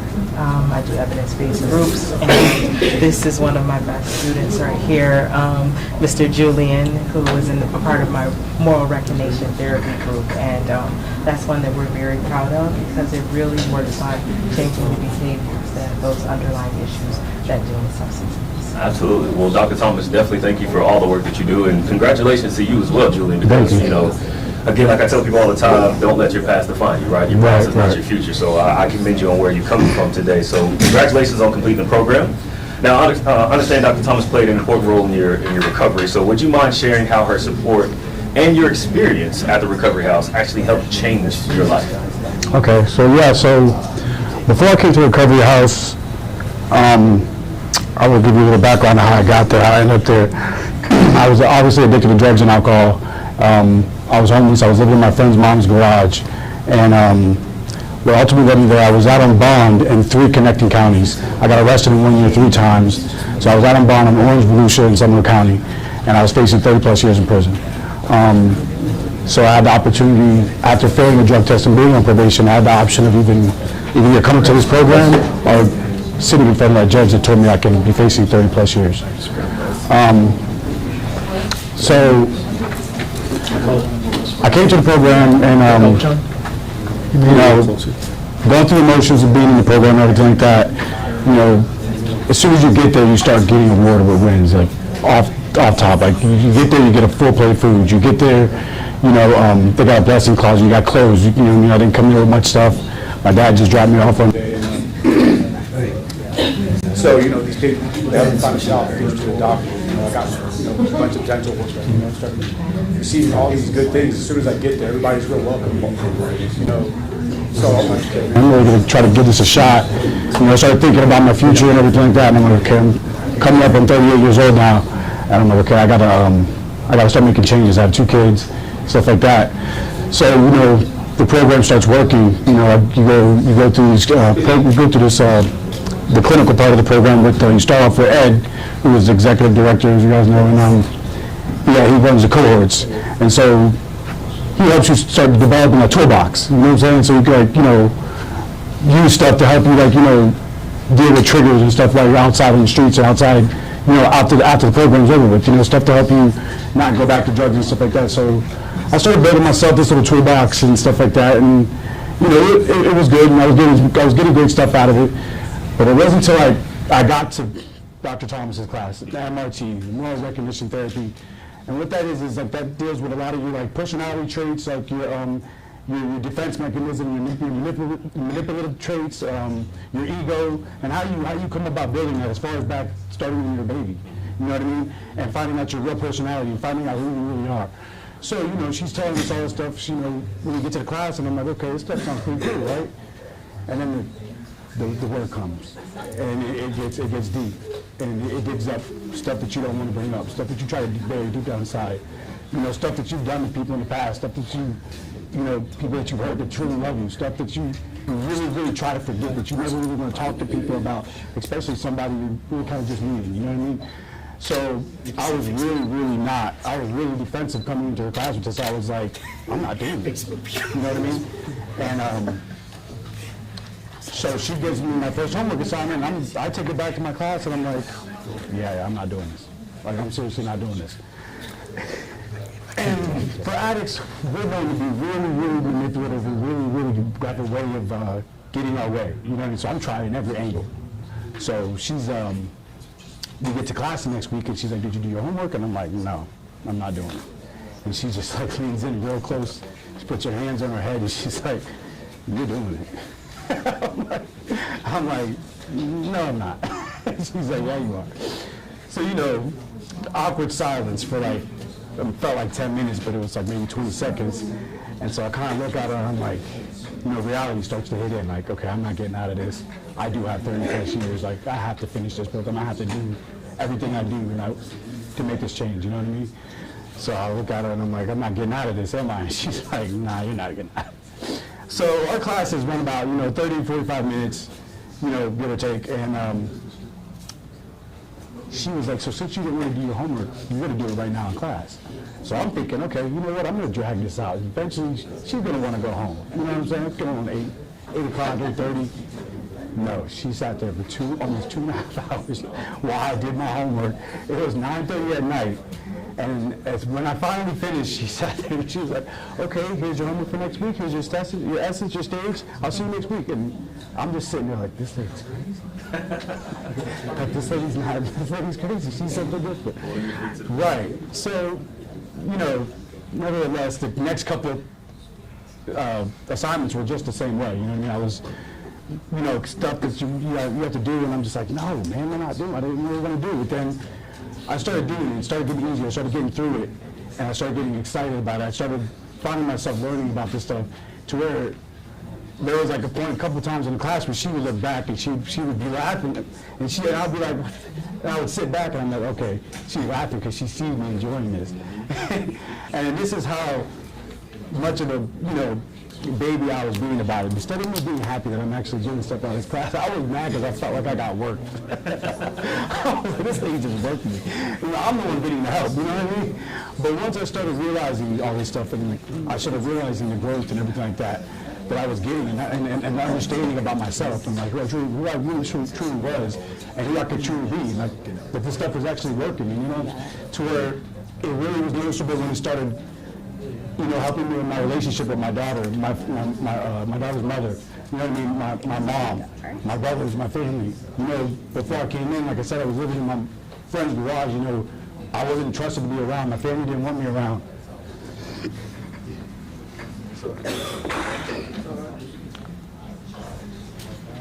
So I got invited to Christmas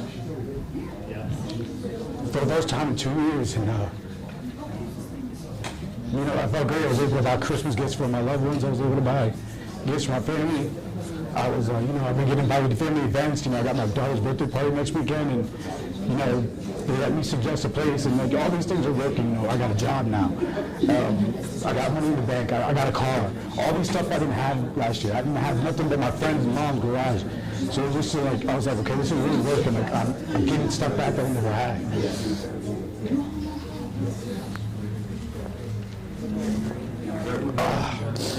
And like my goals and everything, and my morals, my goals, everything's changing, everything's different. Like I'm saving money, I'm building my credit, I'm trying to buy a house, I'm trying to do so much things that last year I was just trying to worry about where I was going to get my next drink, my next fix. It was just so much crazy. It was just crazy to me how so many things can change in 1 year. You know what I mean? With the help. You know what I mean?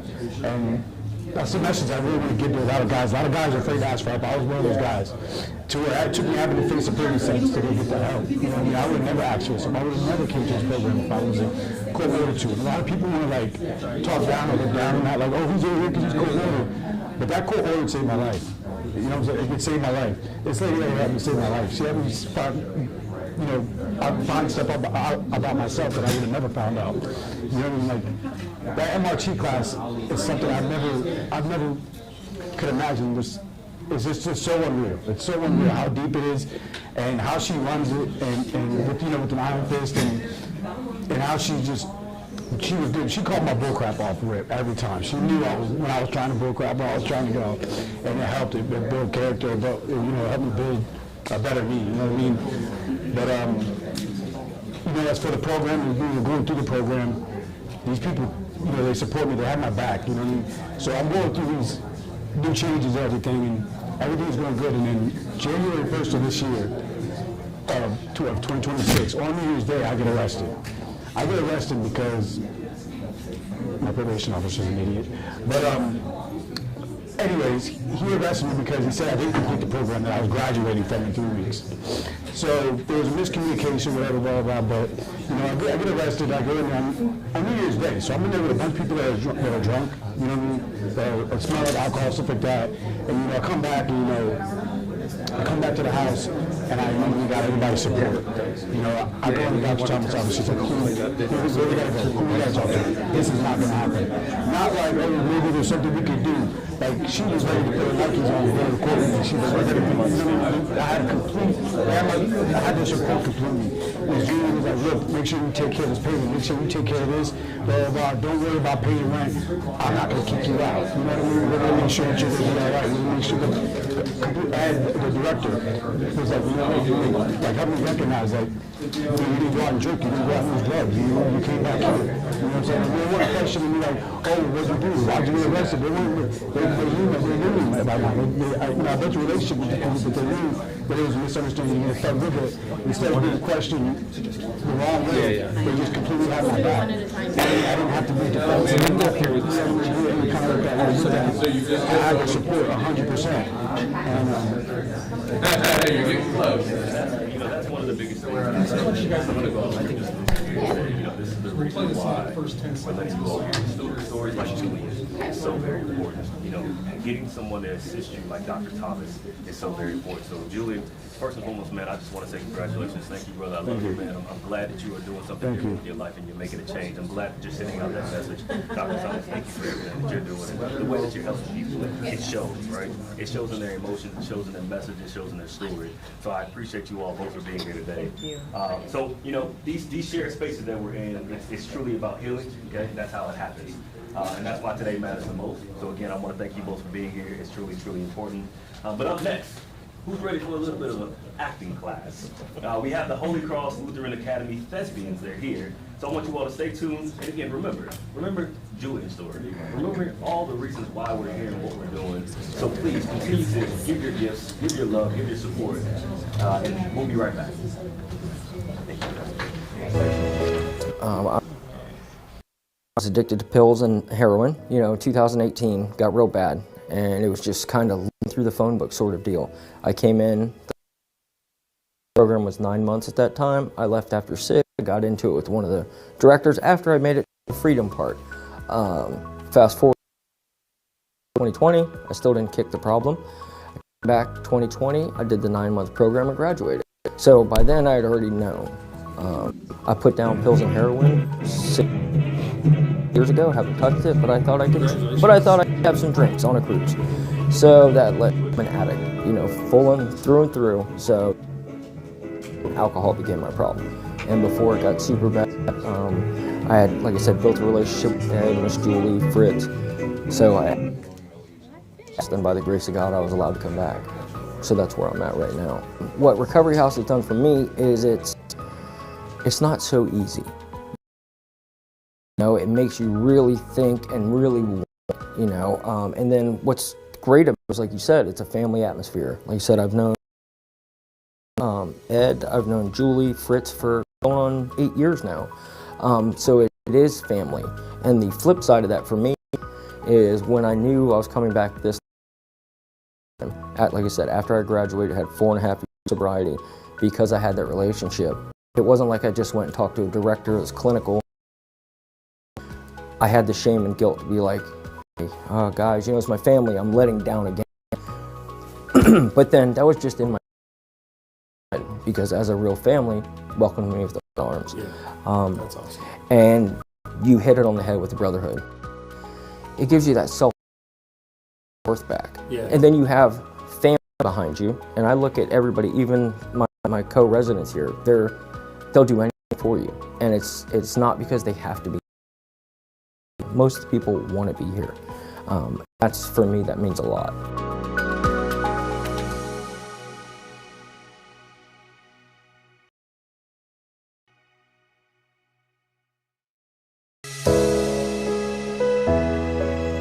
I was addicted to pills and heroin. You know, 2018 got real bad, and it was kind of looking through the phone book sort of deal.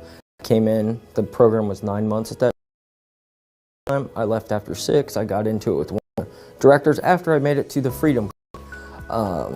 Fast forward to 2020, I still didn't kick the problem. Back 2020, I did the 9-month program and graduated. So by then I had already known. I put down pills and heroin 6 years ago, haven't touched it, but I thought I could have some drinks on a cruise. So that I'm an addict, you know, through and through. So then alcohol became my problem. And before it got super bad, I had, like I said, built a relationship with Ed, Miss Julie, Fritz. So I asked, and by the grace of God, I was allowed to come back. So that's where I'm at right now.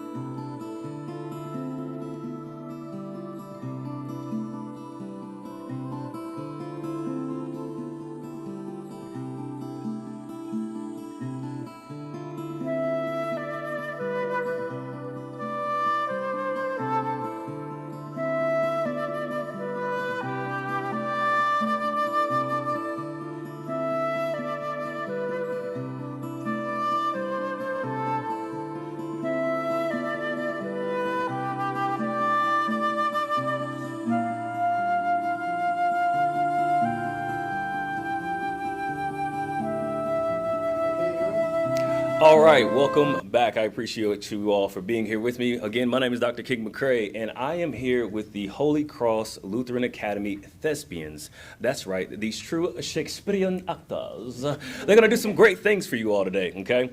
This is the first half of this telethon, so we're doing some amazing things today.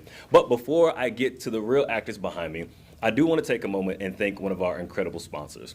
That is going to be ViStar Credit Union for their generous support, not only of Leadership Symbols Class 35, whoop whoop, I'm in this class as well, but for this legacy project that we're doing here at the Recovery House and all the lives that we are changing. So your commitment to investing not only in its people, but you're also looking at strengthening our communities, and those things are so important to us.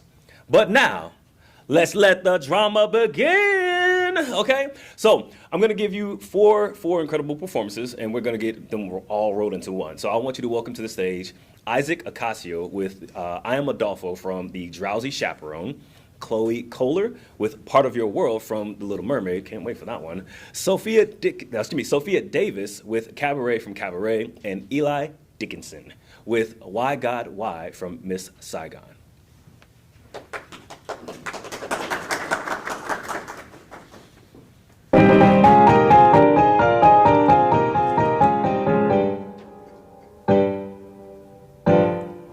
I'm sure that you have heard the name Adolfo, a ladies' man who wins acclaim Adolfo. Well, lovely miss, I am the same Adolfo. I introduce myself, I am Adolfo.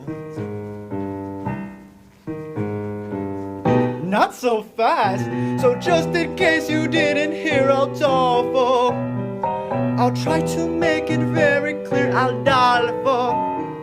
The lovely ladies always cheer Adolfo. When I repeat myself, I am Adolfo. I can sing it high, Adolfo. I can sing it low, Adolfo. I can sing it very fast, Adolfo. I can sing it very slow. See, I do it now, but it would take hours. Now then, who's the fellow that you see, Adolfo? And how should you refer to me, Adolfo? And who is it? I'll always be Adolfo. Now sing it proudly, I am Adolfo. Now, let me spell it out for you, for all you lovely ladies who didn't hear me for some reason, because maybe you are hard of hearing or something. I don't know. It goes.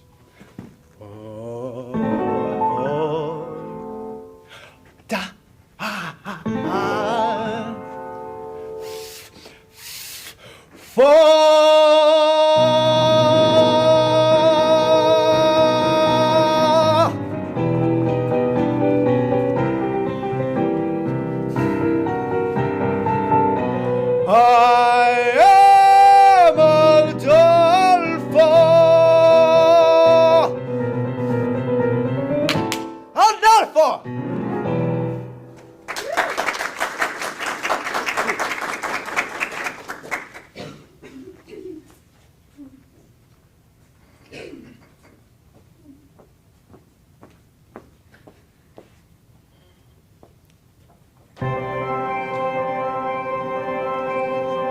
Only I could make my father understand. I just don't see how a world that makes such beautiful things could be so bad.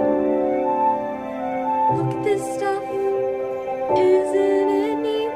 Wouldn't you think my collection's complete? Wouldn't you think I'm the girl who has everything? This world, treasures untold. How many wonders can one cavern hold? Looking around, who you think?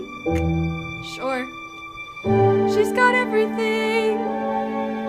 I've got gadgets and gizmos aplenty. I've got who's-its and what's-its galore.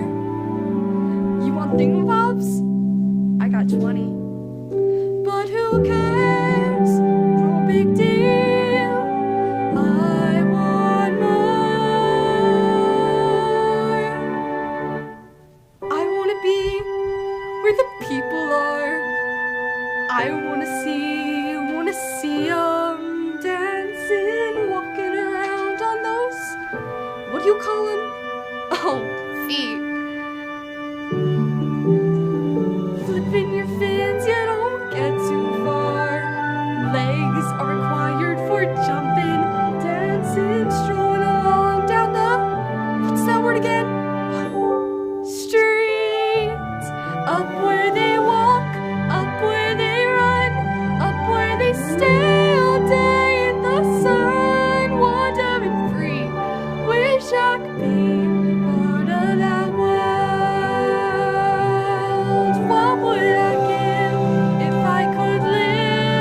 Like, what's a fire and violet? What's that word?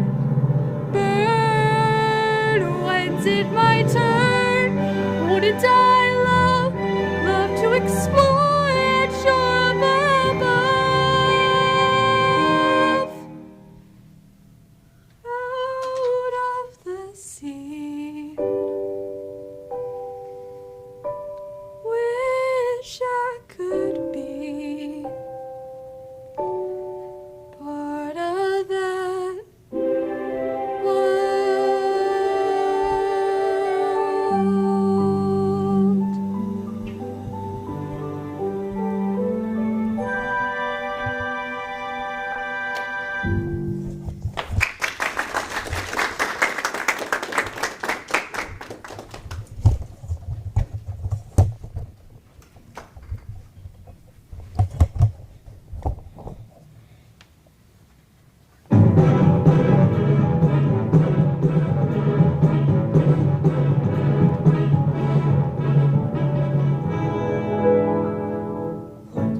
Is sitting alone in your room. Come hear the music play.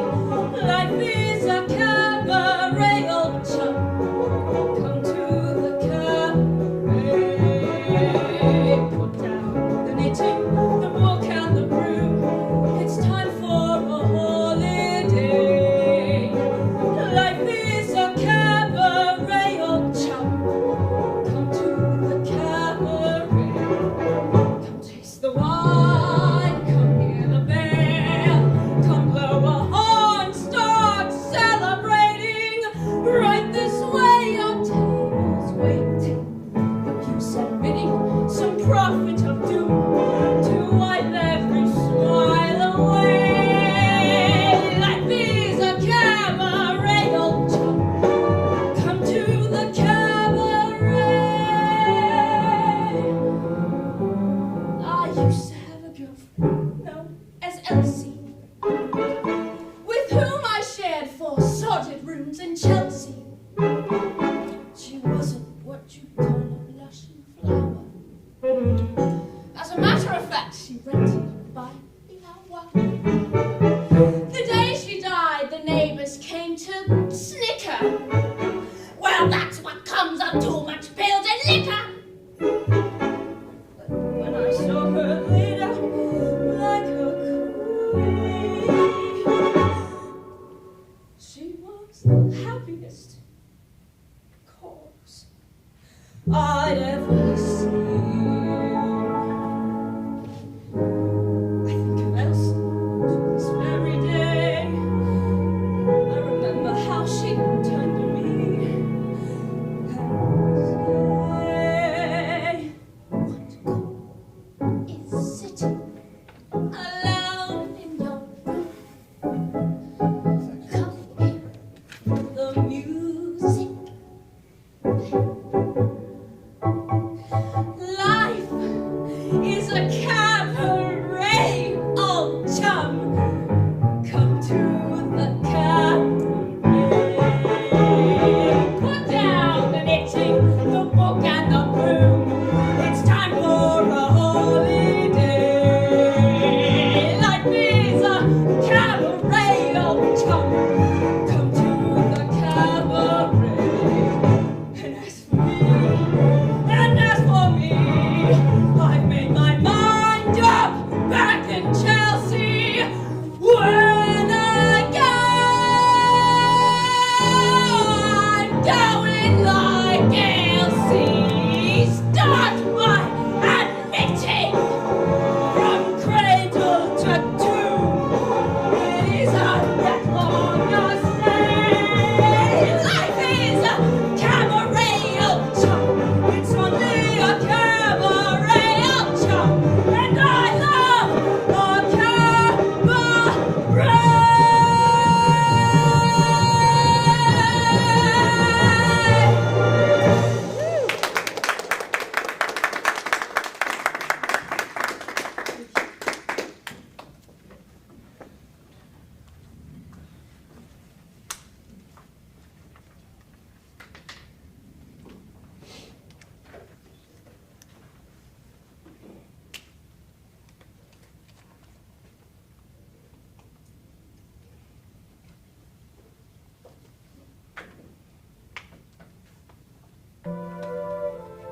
see your plan. I can't help her, no one can.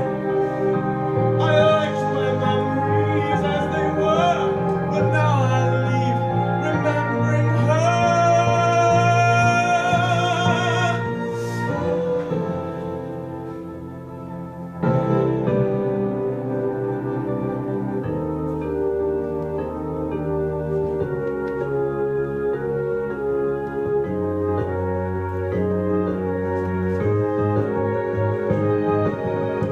When I went home before, no one talked of the war. What they knew from TV didn't have a thing to do with me.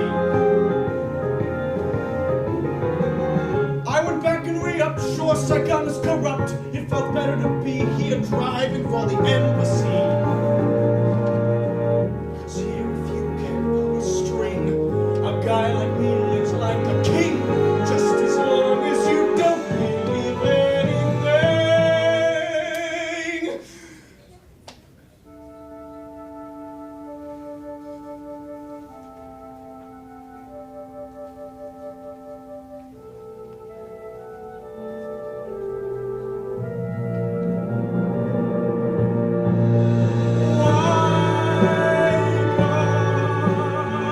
Why this face? Why such beauty in this place? I liked my memories as they were, but now I leave remembering her.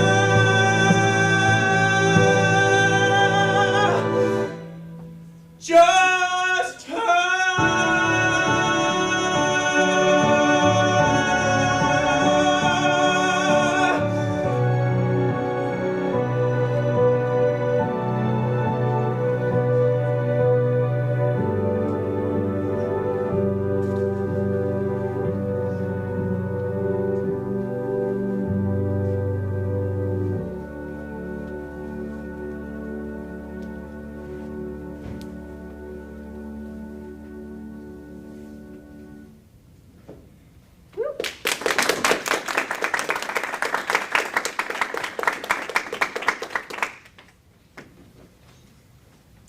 All right, beautiful. Thank you so much. We truly appreciate it. Let's give it up one more time for our actors and actresses. We have some Emmy and some Oscar winners coming down the line, so that's definitely something great to hear. So again, we want to thank you all for such a fantastic performance. Thank you for bringing your talents to the telethon today.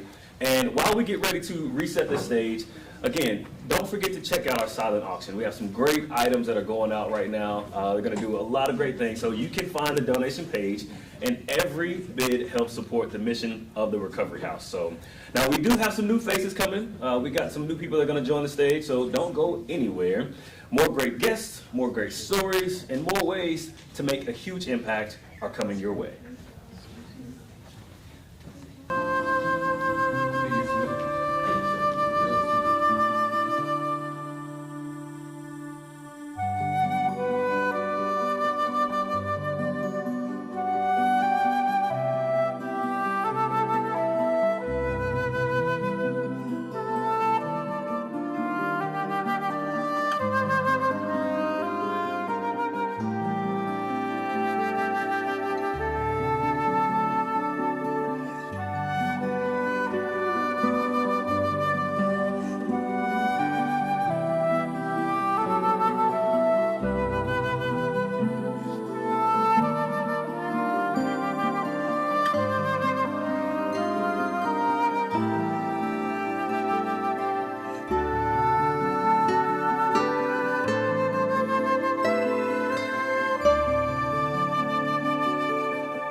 All right, we're up. All right. Welcome back, guys. My name is Steve Montiero, but a lot of you guys might know me as Trooper Steve from WKMG News 6 Mornings. And through my time doing a lot of traffic safety stuff, I've gotten to know this guy. Yes, I'm J.R. Kroll, the Leadership Seminole Class 35 member, and your Seminole County tax collector. Like I said, me and Steve do go back a little ways. Yeah. We've had a lot of contact between my office and things we've interviewed with before. And I think the cool thing is being able to have that relationship between the news and your local government, because we've been able to do a lot of great things for the community, whether it's charity work through grassroots nonprofits coming now and having face at the tax collector's office and possibly even saving lives. So it's pretty awesome. Yeah, this is really a great event that we're putting on here. We're trying to raise as much money as possible for this. It's for our class group, which is going to be to repair, fix and upgrade the recovery house. Right, the full renovations, and that's what this is all about, is raising those funds for shared living spaces.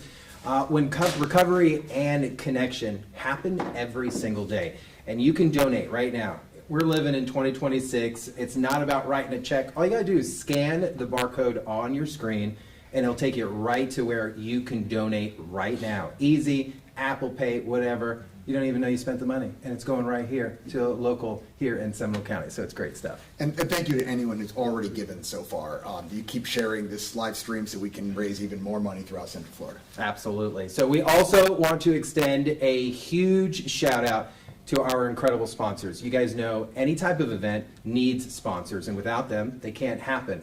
And when they're local, it's amazing. So a huge shout out to the Gennard Company for their generous support for the Legacy Project. We want to give you our utmost thanks, and thank you. And up next, we are going to have Rick Vaughn, a Leadership Seminole alum and chair of the Recovery House, talk to us a little bit about the impact of the project and why it affects and matters so much to the community. Stay tuned. We'll continue to donate this worthy cause. We'll be right back. We'll see you soon.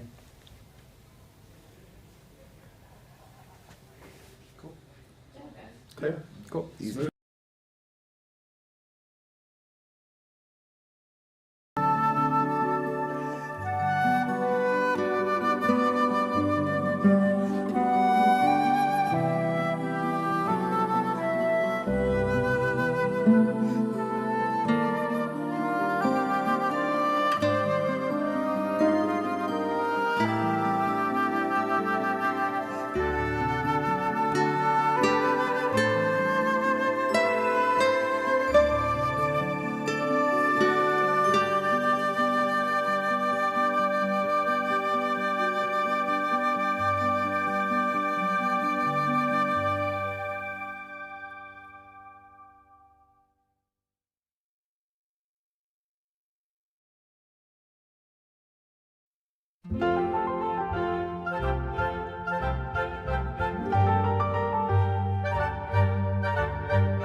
WKMG News 6 Mornings. I got to put that in there just because I'm hanging out with SGTV, Seminole Government, today, and we're here for a great cause. Here live today with Rick Vaughn.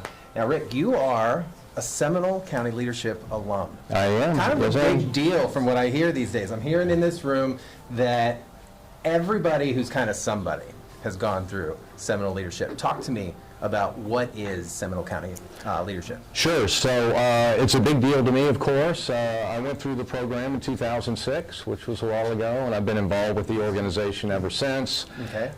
Terrific organization for business leaders, community leaders here in Seminole County that want to connect, want to make a difference, want to do things for the county and learn about the county. And so it's a year-long program where you learn all kinds of neat stuff about the county, and There's also a legacy project. Right, I was just about to ask you about which that. This year is Recovery House. Now, each class has a legacy project. Correct. And they focus on that. Yep. And why Recovery House?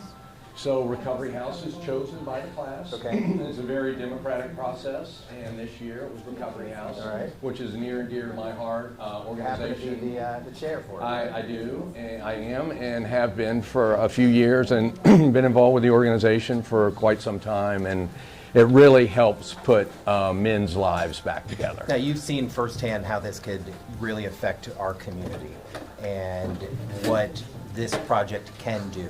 When you guys came together to pick this, what was the meaning behind it? What was the feeling, the passion that made you guys choose this place? So the class chooses it. Right. I don't. I wasn't involved in the process, but the class, they break up into groups, and each group makes a presentation of an organization that they would like to have the legacy project for that year, and they pitch to each of the other groups.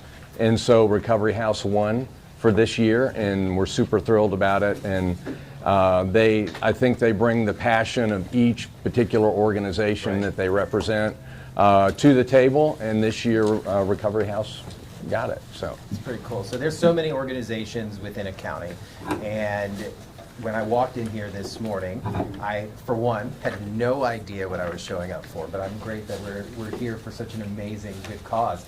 But I came in, and there was such a unique variety of people in the room, whether it was civic leaders, we've got elected folks, we've got performers. What's that say about Seminole County leadership when you can put that kind of group together? So Leadership Seminole brings very unique people together from different walks of life, different backgrounds, and they bring their expertise to the table. And this year it was this telethon, which has been absolutely terrific at getting the message of Recovery House out as well as Leadership Seminole. So I'm all about platform sharing, and there's someone out there watching right now that's like, man, I want to get involved with Leadership Seminole, I want to get involved with the Recovery House. How can they do that? So Leadership Seminole has an application process where you can join, and it's a year-long class. Starts in August and finishes in May, so they're about 2/3 of the way through it now. And you apply to come through the program, and that's how you get involved with this process. Amazing. Yeah. I really thank you for your time. Sure.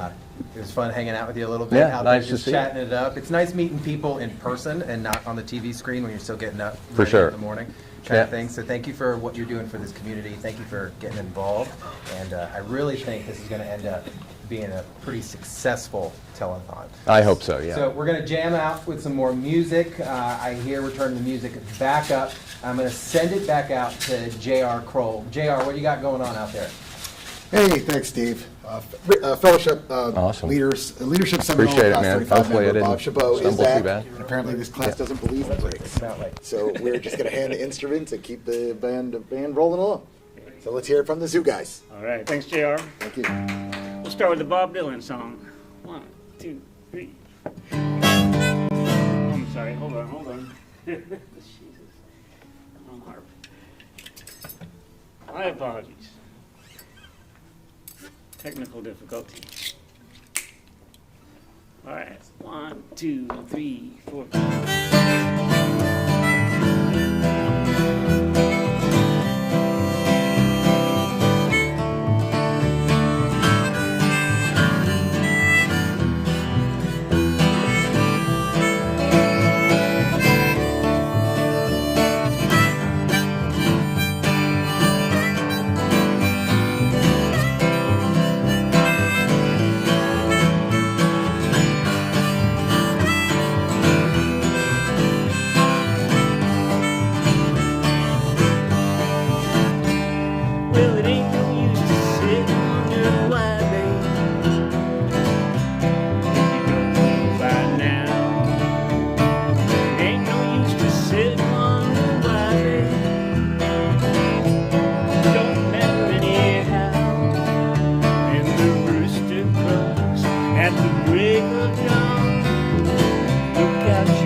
You're the reason I'm traveling on. Don't think twice.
Well, it ain't no use calling out my name, gal.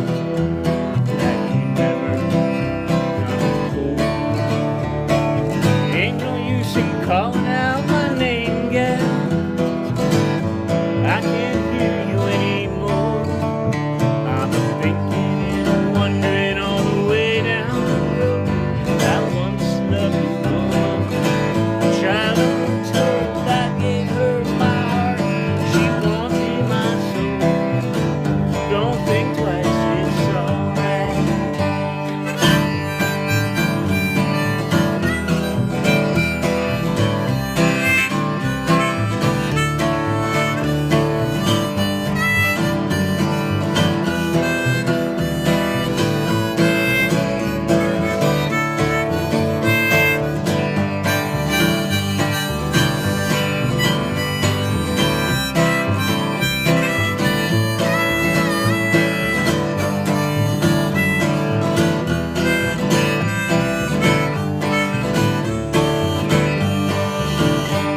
Well, I'm walking down that long, lonesome road again. Where I'm bound, I can't tell. But goodbye's too good a word, gal. So I'll just say farewell. I ain't saying you treated me unkind.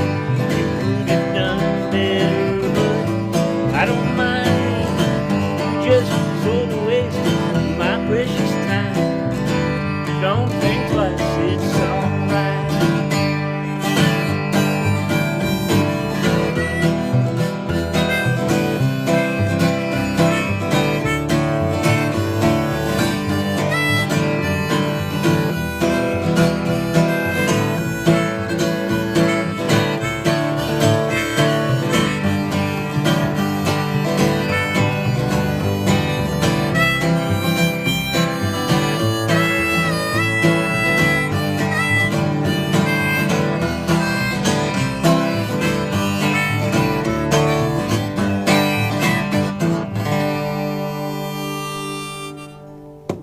All right. Thank you, guys. All right, we'll do an old folk tune called Wayfaring Stranger. 1, 2, 3.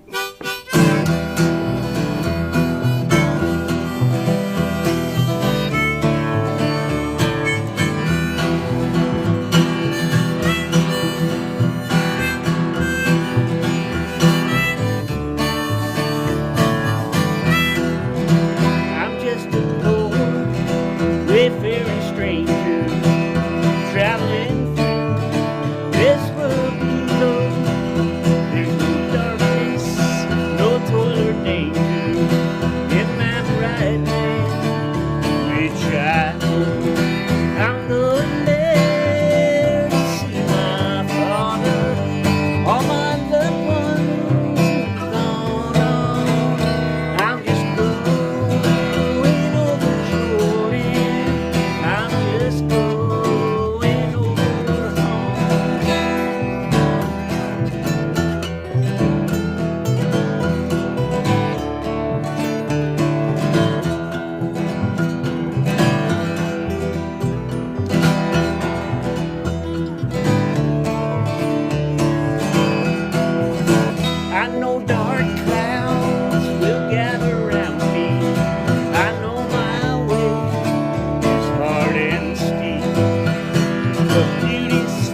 this world below.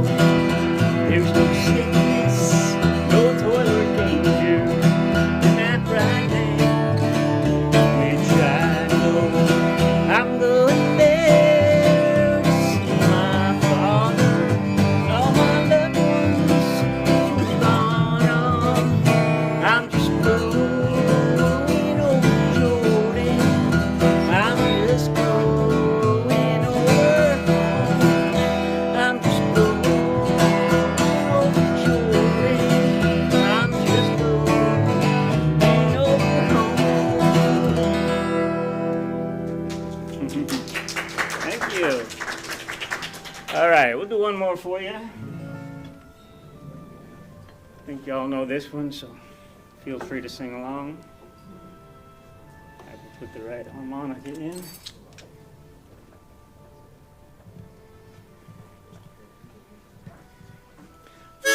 It's a song I learned from Old Crow Medicine Show, if you're familiar.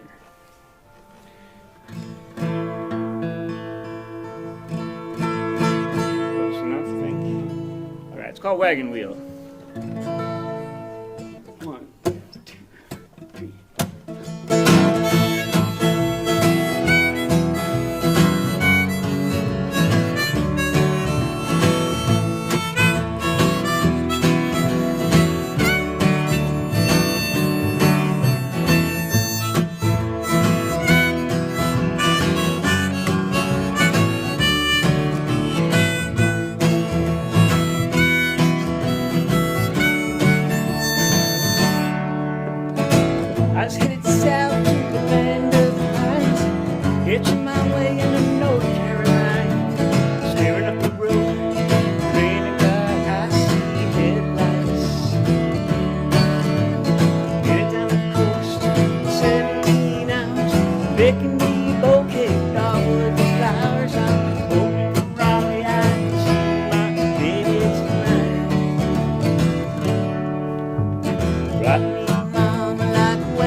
wow. Okay.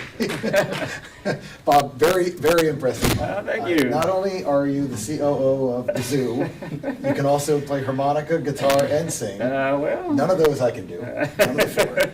So, but before we play any more music here, we want to tell us again, being part of today's telethon, what it means to you, and maybe after that you can introduce some of the bandmates here too. Yeah, sure. Well, it means an awful lot, honestly, and really, as a part of Leadership Seminole, I was happy that I could contribute this and got these two guys together just to do this gig. So we've not often played before, but I think they did a good job. We got Steve Suter on the guitar, and on the upright bass is Noe Rios, doing a fine job. So that's the band. It's so impromptu. We all work at the zoo. We're all colleagues, so just figured the zoo guys was the right thing to call us. Okay, that is really, really awesome. I love it. Thank you, Bob. Thank you. So thank you again, for having such high energy today with us, and keeping the energy very high today. We're going to head back to the heart of today's mission. So Steve, while you're standing by with our final Recovery House success story, while we transition, take a moment to visit the donation link on your screen. We'd really appreciate it, and please, thanks. Thank you all.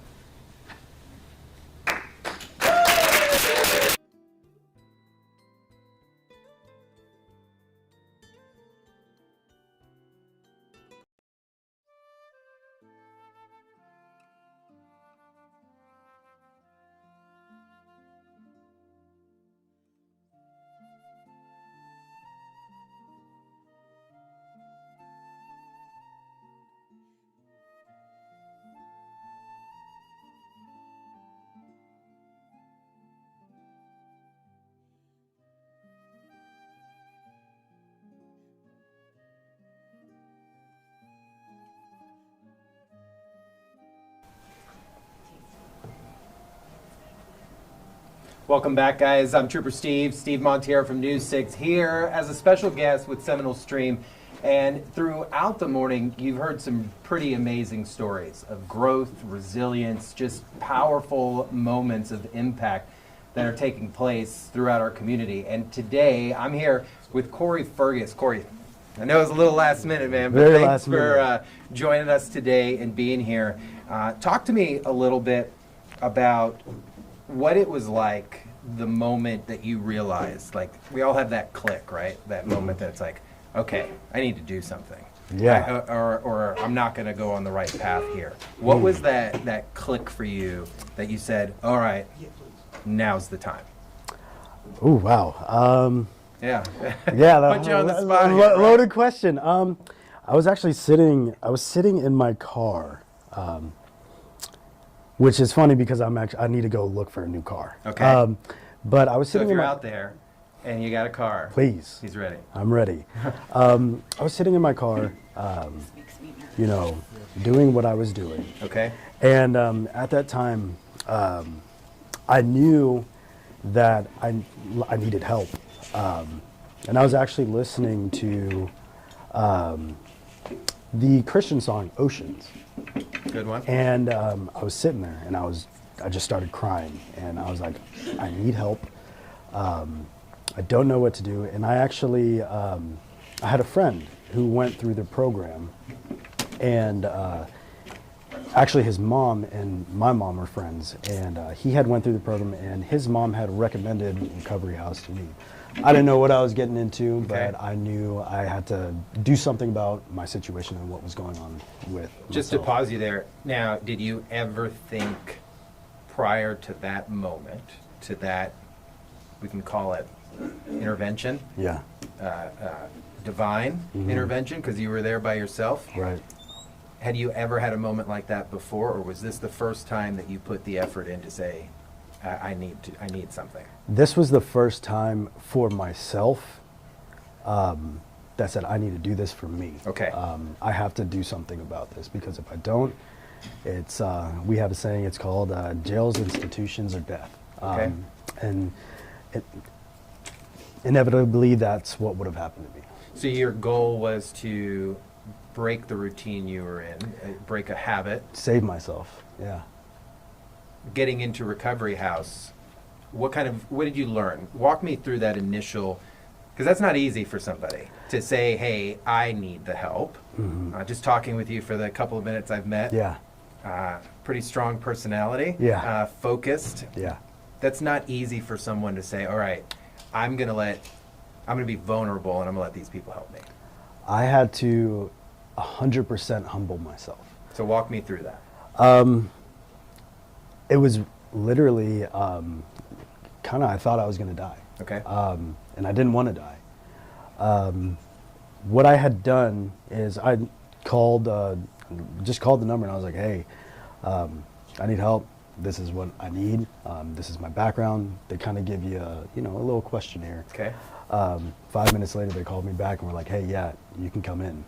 And I was very hesitant, so I was like, I can come in like 2 weeks. So 2 weeks, it was not a good time. But I ended up going.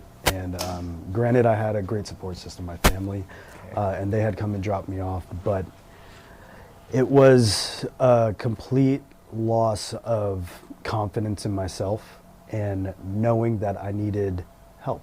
And I needed to find, which at the time I didn't know where to go, I needed to help. And that kind of experience for you, when you say you're there, and for someone who doesn't know any clue what you're talking about right now, you're talking about, you're not, and I don't mean this, and for anybody watching this, like, if you know how I do interviews, I call it what it is. Yeah. Like, a lot of people think each case is unique, and there are so many of us. You laugh because, see, I'm so glad you understand where I'm going with this. We think our stresses are unique to just us, and no one else is going through something that we're going through.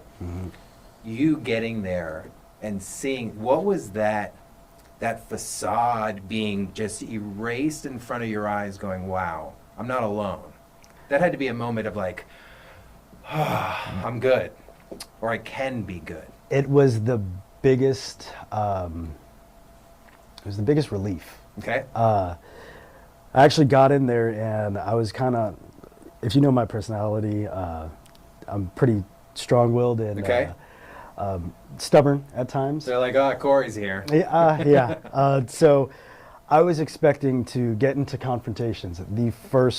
So I was kind of hardened and ready to go. And the first guy that greeted me there, he's like, hey man, are you new here? And I'm like, yeah, I am.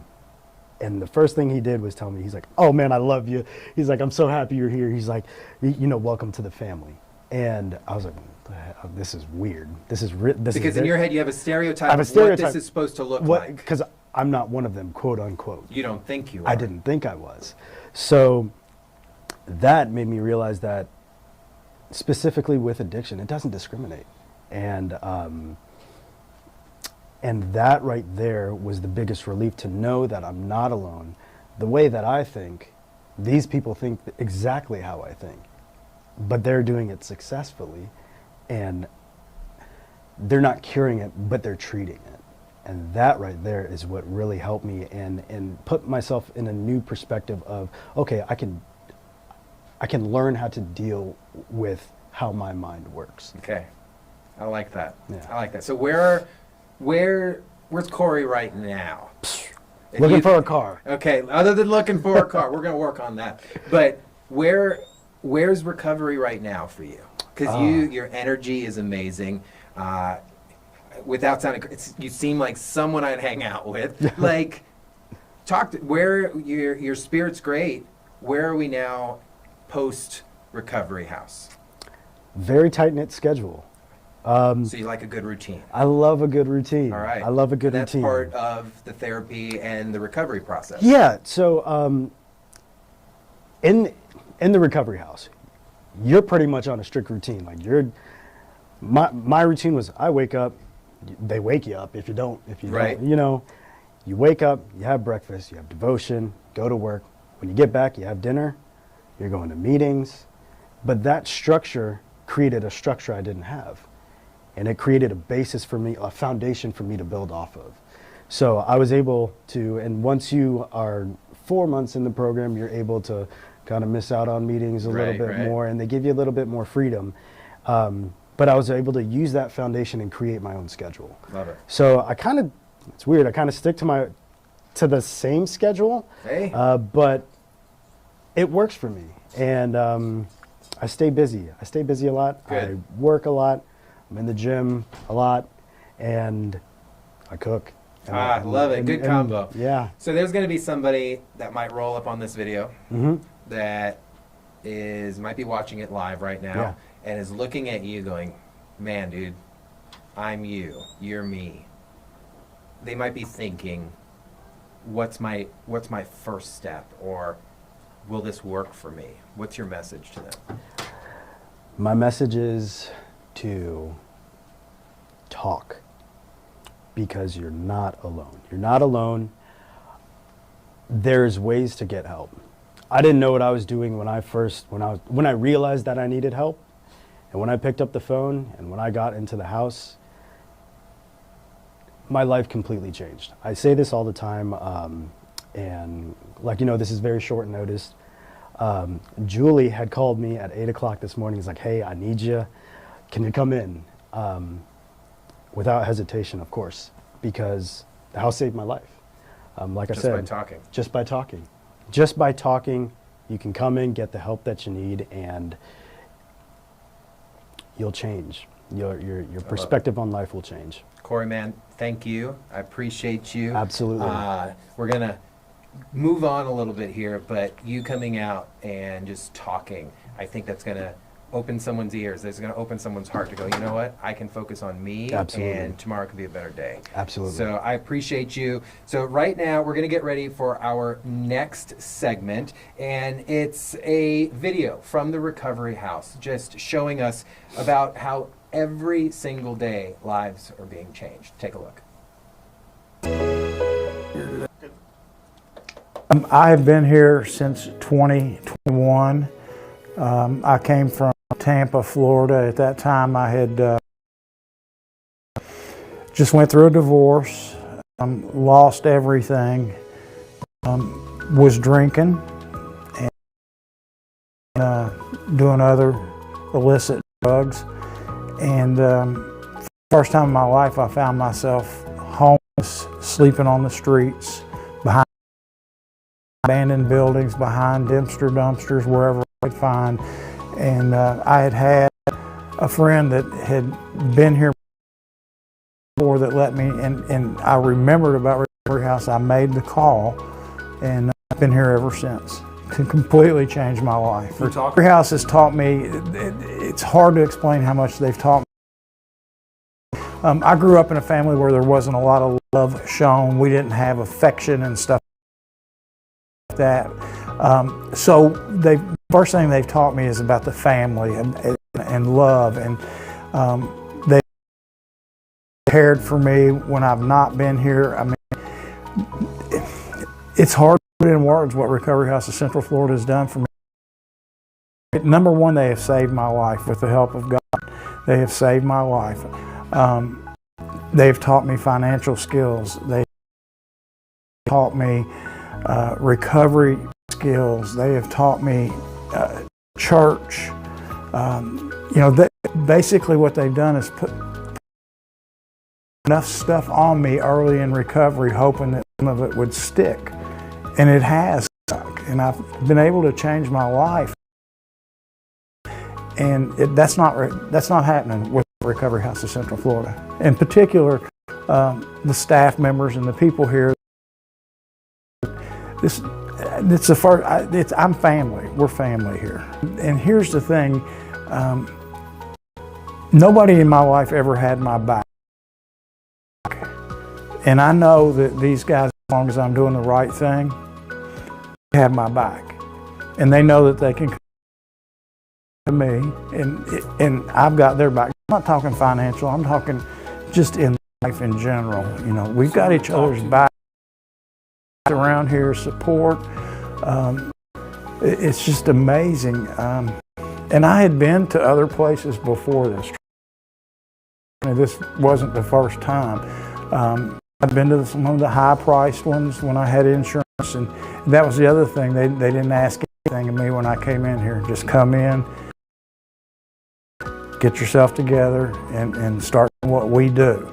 And so it's just been a life-changing experience for me.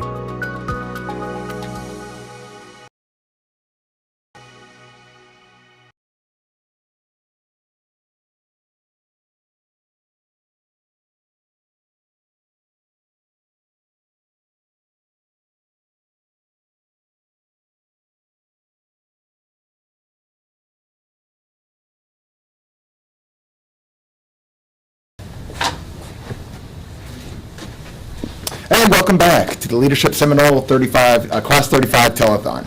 We're joined now with Longwood Commissioner and former WWE superstar Matt Morgan. Matt, thanks for being with us here today. Before we get started, we want to take a moment to thank one of our incredible sponsors. A heartfelt thank you to Marsh, formerly Marsh and McLennan Companies, for their generous support of this legacy project. Your commitment helps create a more welcoming and dignified environment for the Recovery House. Thank you, Marsh.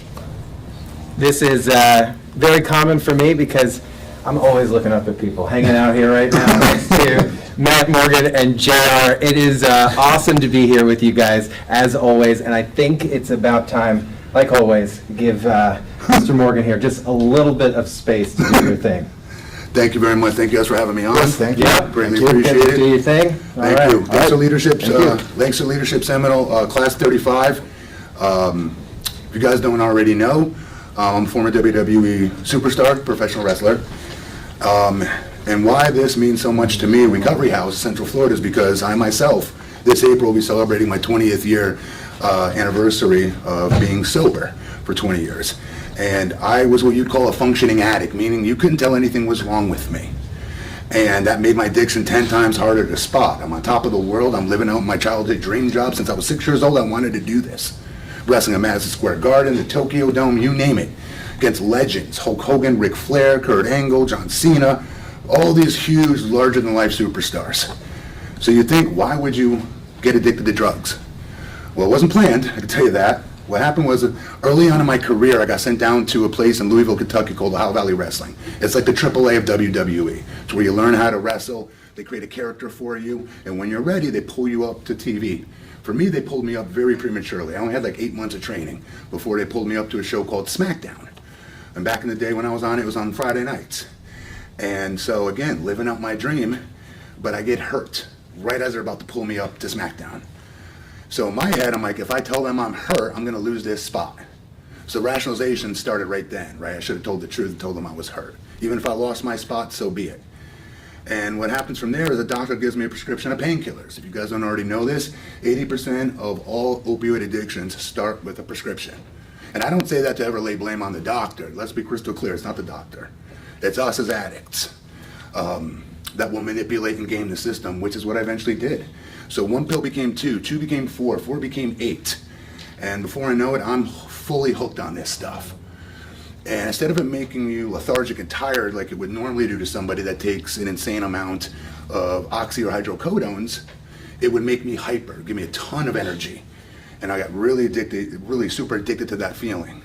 So much so that I didn't go a 4-hour window in 5 straight years without anywhere between 100 and 150 milligrams of oxy or hydrocodones. And if you don't know, just one of those doses is enough to kill a small horse. And over the years, not on purpose, I ended up overdosing 7 times. But by continuing to increase my dosage of these stupid painkillers I was so addicted to. So again, long story short, all these years start to go by. And I'm on tour in Italy. I'm no longer with WWE. I'm working independently at this point. And I'll never forget this. I'm on the bathroom floor of my hotel, crying and throwing my brains out.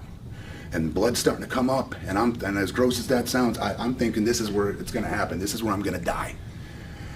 So instead of getting scared by that and using it as motivation to maybe get clean and try it, nope, I don't do that. Dumb Matt decides to go up and down the hallway of his fellow wrestlers, banging on each and every one of their doors, knocking on it, trying to see if any of them had any painkillers that they could help loan to me, because I was completely out at this point now. For the first time in my 5-year window of using this stuff, I ran out of my pills finally while I'm in Italy. One by one, all my wrestling friends that I know had them, like, no, man, you don't look good. And I'd throw up on my chest, really embarrassing. And one by one, they all closed the door. Sorry, Matt, if we could help you, we would, but we don't have any. You think that would be enough to embarrass and humiliate me into recovery? Nope, nope, nope, nope, not done yet. Vanilla Gorilla's not done yet. He decides to then go downstairs and start knocking on strangers' doors at this, we're in Italy, keep in mind. So there's people on their honeymoons, there's people that don't speak English, that speak Italian. Now, I don't know you guys, but if you're looking through your peephole and you see just a chest with throw up on it, no less, are you opening your door? I'm guessing no, right? I know I wouldn't. And luckily, one person did open their door, and sure enough, it was an Italian couple who just screamed. Security guard comes and gets me, brings me to my room. He sees I'm really, really withdrawing bad. Brings me back to my room. I call my wife back home, and I tell her I'm done. She starts crying on the phone. She'd been wanting me to get treatment for all 5 of those years. She knew I had the problem. And so I told her, as soon as I land in Orlando International Airport, you got to come get me. You got to come get me from the gate. And this is 20 years ago, where you can go get a family member from the gate, and you have to worry about security and all that other stuff. Just yet. So she comes, grabs me by the hand, marches me out of the airport, and takes me right in to where I finally got the help I really, really needed. And the reason I love sharing that story is because there's an old saying that there's no such thing as a face of addiction. I know, being an elected official, 3-time mayor in the city of Longwood, a city commissioner, a dad of a beautiful autistic boy named Jackson, husband to my amazing wife Larissa, I have a lot of responsibilities in this community, so a lot of people know me from different things, whether a pro wrestler, being an American gladiator, or being an elected official. And so I do try to tell this testimony as much as I can, because all that good stuff happened to me once I got clean. I became an American gladiator once I got clean. In 2008, they brought a show back. Who knew that was going to happen on NBC, right? Out of left field. And I always tell everybody else, I become a dad, most importantly, to my son Jackson, who's now 12, right? Again, if I'm still using, would I be able to take care of that autistic boy the right way? No, of course not. I'd only be worried about getting my high. And that's what happens when somebody's addicted to this stuff. It becomes your oxygen. You think you're going to drown without it. It's a real comparison. I really, that's what it manipulates our minds into thinking, unfortunately. So when I have the opportunity to come speak about this stuff, I love doing it.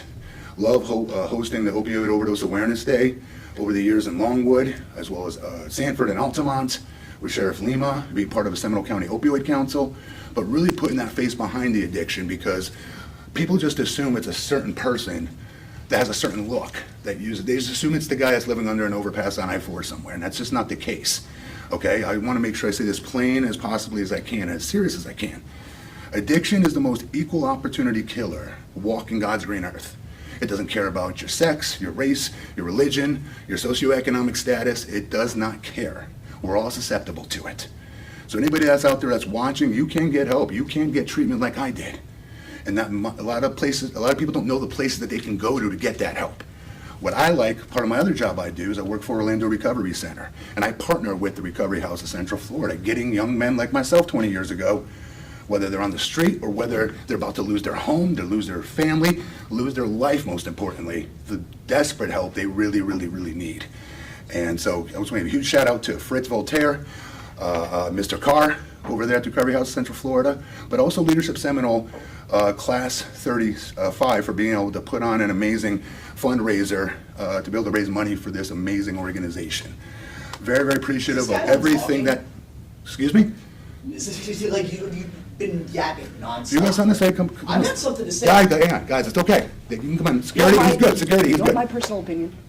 I think Recovery House of Central Florida is stupid. Jeez.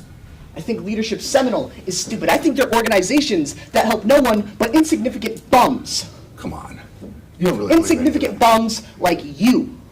First of all, you're going to stop poking me in the chest like that. You're I'll going to stop poke you as trying much to as I embarrass want. me on You television. are nothing but an idiot, meathead, professional wrestler. It's okay. It's okay. What are you going to do about it? I'm not going to do anything about it. What are you going to do about it? Hey. So on behalf of Leadership Seminole Class of 35, it's a bit much, sir. I'm not done. And Recovery House of Central Florida, a bit much, especially them, we would like to donate to you a brand new table.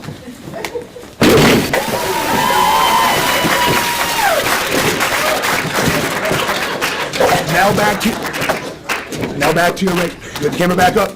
Now back to your regularly scheduled program.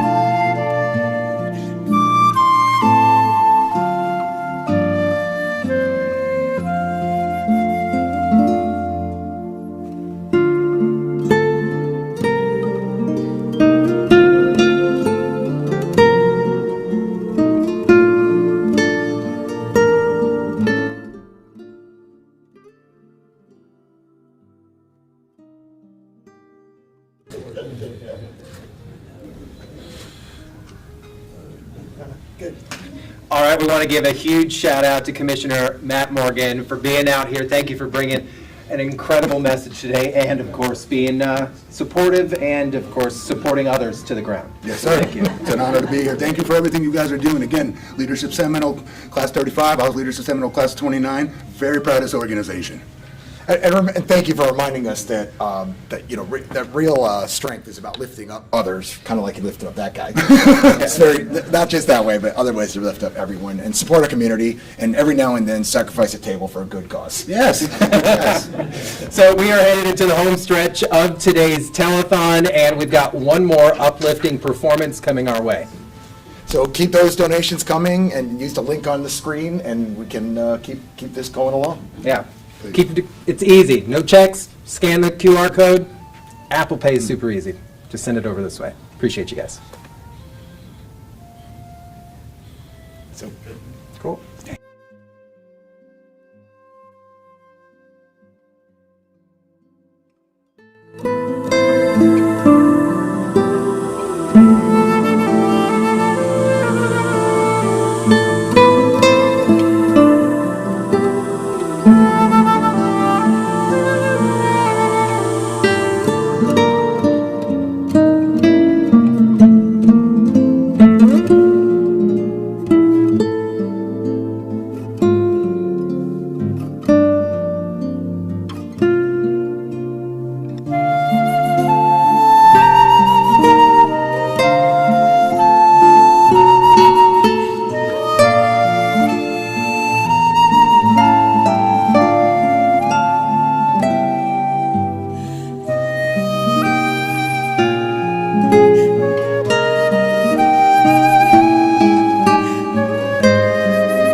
As we enter the final hour of Leadership Seminole Class 35, this telethon, we want to take a serious pause and just thank everybody who's been involved today, who's either posted, shared the links, donated not only their money, but their time. And because of that, you guys are transforming lives, and recovery all across Central Florida. Yeah, and all day long, we've talked about how this healing process begins with dignity, and how renovating this residential center to a warm, uplifting environment will help those residents feel valued, motivated, and supported as they rebuild their lives. You know, this legacy project's not just about material or building a structure. It's about creating space for people, letting people know that they have a place that they can come and get recovery, that second chances are possible. Now we got some incredible news to help us finish strong. Waste Pro is stepping up once again with another dollar for dollar match, up to $2,500 during this final hour. That brings their support, guys, today to over $5,000 going towards this amazing and incredible event that we've had. We are incredibly grateful to Waste Pro for believing in this mission and investing in dignity, hope, and transformation for the residents of Recovery House. And right now is the time to lean in. Every dollar you give will be doubled, stretching your impact and helping legacy product cross the finish line. So let's rally together and stretch this match as far as we can and help transform this space into a true home, one that reflects the strength and potential of every resident who walks through its doors. And as the residents of Recovery House work through each day to transform their lives, we have a chance right now to transform this space around them. And how do you do that? You donate, you share, and you help us finish strong. Together we can make sure that a healing truly begins with dignity, letting those donations let's get those donations going. And when we come back, the uplifting performance from High Eagle. Did I get that right? Gotta love live TV. But we're going to come up with this great performance here coming up.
All right, as we head into the final stretch of today's telethon, we're bringing you one more powerful performance. Now, this one's a little bit personal to me because this is my brother.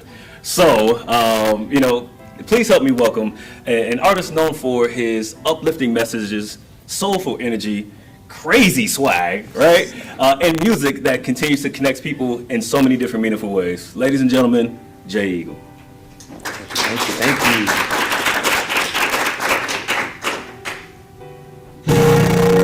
All right, everybody. For those of you that are in the room, and for those of you that are on the telethon, I go by the name of Jay Eagle. And I am honored to be here with you all this afternoon. Now, I'm going to sing a couple of songs that I think every single one of us is familiar with. So I always tell folks I don't come to sing at you, I come to sing with you, right? So wherever you are, and for those of you that are in the room, please join in if you know the words to these songs. And if you don't, just find a groove in your shoulders, a groove in your hips, a groove in your feet, a groove wherever you want to find a groove so we can do this thing together, all right?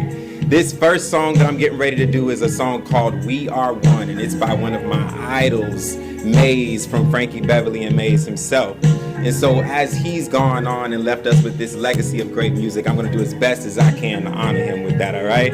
But it's a beautiful message that I think is timeless and applies to every single one of us. So hopefully you find a groove with it. Let's do it. He says this here. I can't understand why we treat each other in this way, taking up time with those silly games we play. We've got so much, we could all be having so much fun. Yeah, we are one. Yeah, no matter what we do, we are one. Our love will see us through, we are one. And that's the way it is.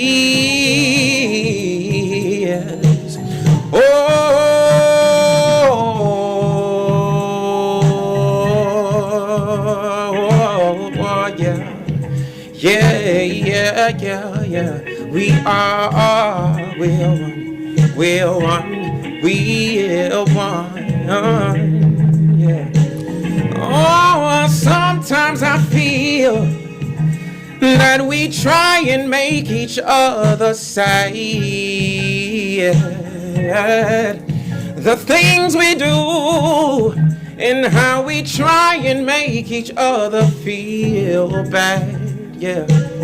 Oh, we've got so much. Oh, we could all be having so much fun. Oh, we are one, yeah. Right from the very start, we are one. Deep down in your heart, we are one. And that's the way it is.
I can't understand why we treat each other in this way.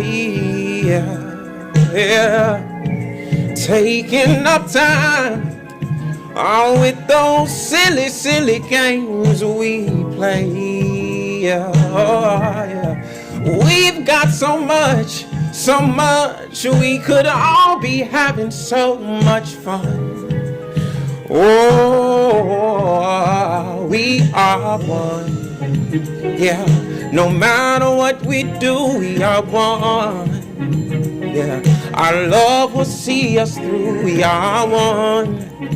And that's the way it is. Oh, we are one. Yeah, right from the very start, we are one. Deep down in your heart, we are one. Yeah, and that's the way it is. Oh, we are one. Ooh, we are one, one.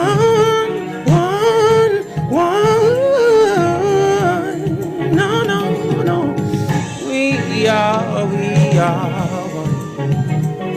Right from the very start, we are one. Oh, deep down in your heart, we are one. And that's the way it is. We are one. Ooh.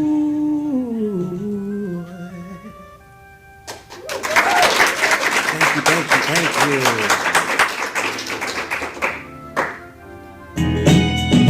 Another one by a legend that I know we all know, so I can use your help singing it, all right? It's Marvin Gaye. Says this here. Mother, mother, there's too many of you crying, yeah. And brother, there's far too many of you dying. You know we've got to find a way to bring some love in here today, yeah. And Father, we don't need to escalate, no. You see, war is not the answer, for only love can conquer hate. You know we've got to find a way, yeah, to bring some love in here today. Picket signs and picket lines. Say don't punish me with brutality. Come on and talk to me so you can see. Say what's going on. Say what's going on. Say what's going on. Oh, what's going on. Oh,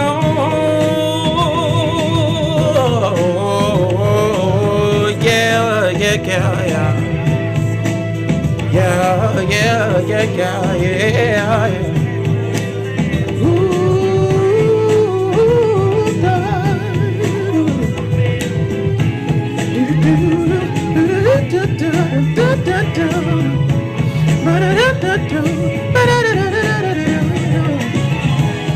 Mother, everybody thinks we're wrong, yeah.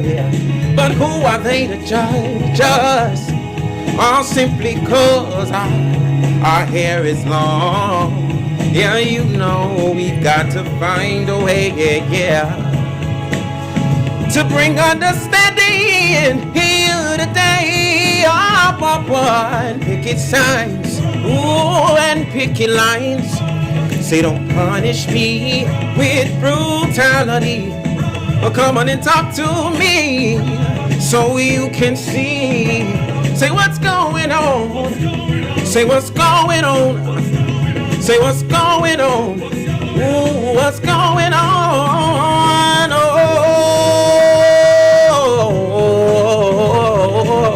yeah.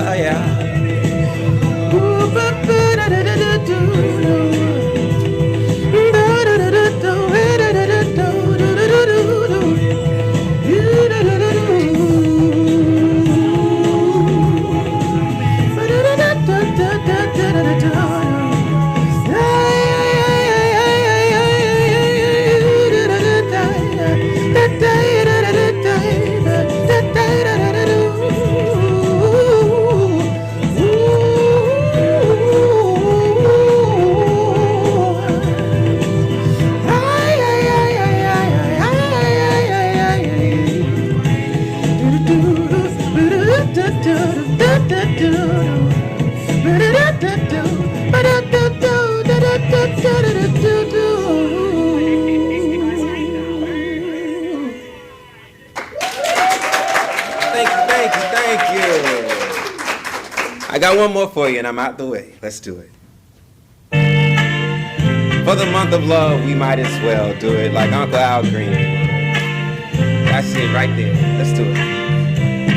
See, I'm so in love with you. Yeah, whatever you wanna do, it's alright with me. 'Cause you make me feel so brand new. And I wanna spend my whole life with you. Let me say that since, oh baby, since we've been together, oh, I'm loving you forever, is what I need.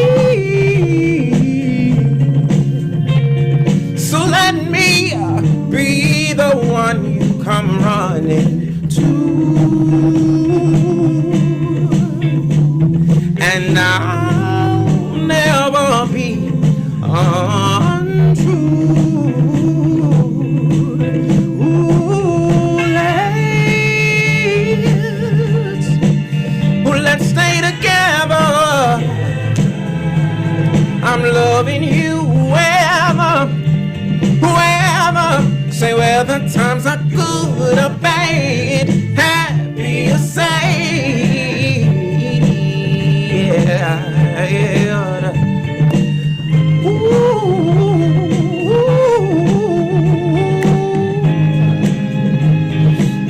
I'll see whether times are good or bad, happy or sad. So why somebody, why people break up?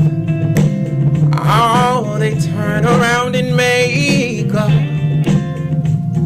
I just can't see, 'cause you never do that to me. Would you, baby? 'Cause being around you is all I see. Ooh, let's stay together, yeah, loving you wherever, say whether times are good or bad, happy or sad. Let's stay together. I'm loving you wherever, say whether times are good or bad, happy or sad. Yeah. Thank you. Thank you, kind sir. Jay, thank you so much. Truly appreciate you being here. Now, I do have a question for you. How does it feel to perform at an event like this that has such an amazing cause behind it? Man, I'm always honored to have opportunities to lend my gift to amazing causes like this, right? Like, I think the gift of being able to bring joy and excitement and movement to people is one thing. When you can combine that with something that's benefiting other people, it only makes it even better. So, Beautifully I can't said. explain it. Beautifully said. Now, people want to follow you. People want to know where they can find you. So how can they listen to the music? Where can they see you? Yes, you can find me on Instagram, on Facebook, every ounce of social media as Jay Eagle. That's JAIEAGLE. And I'm in venues all across Orlando every day of the week, including the night. That's right. That's right. All right. Well, we truly appreciate it. Now, before we come back, I do want to remind you one more time, the QR code that you see. That is where you can go donate. That is how you can go support. But when we come back, we're going to take a really quick break. And when we come back, we're going to close out this telethon together as one. So we truly appreciate it.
This has been an amazing, amazing event that we've had today.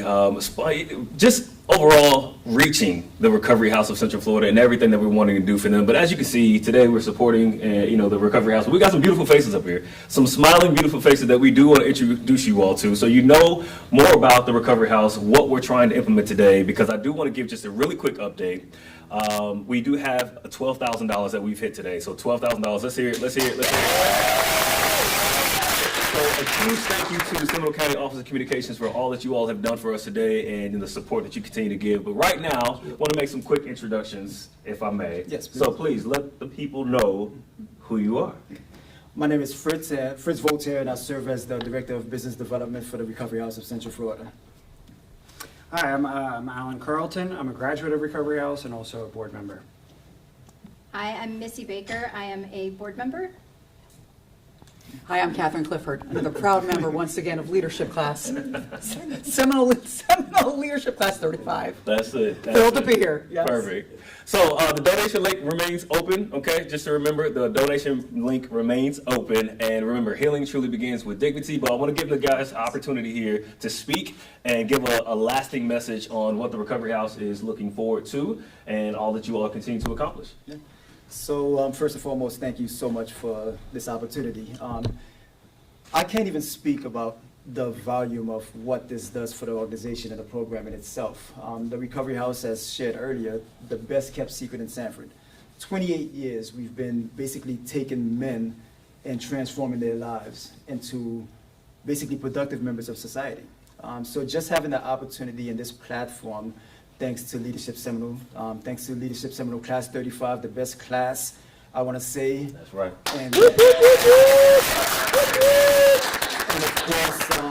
And of course, the highlight provided for us by Seminole County Office of Communications. Huge shout out to you guys as well too for. Thank you guys. Thank you very much.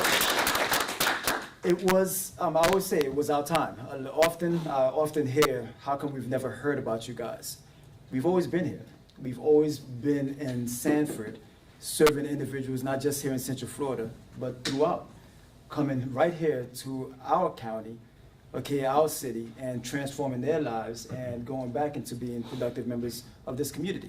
I'm honored to stand next to one of them, who basically defined what the Recovery House does and what the Recovery House is. What the Recovery House is, transformation. Indeed. Because one of the things that we don't realize is, and it was mentioned earlier, there's no face of addiction.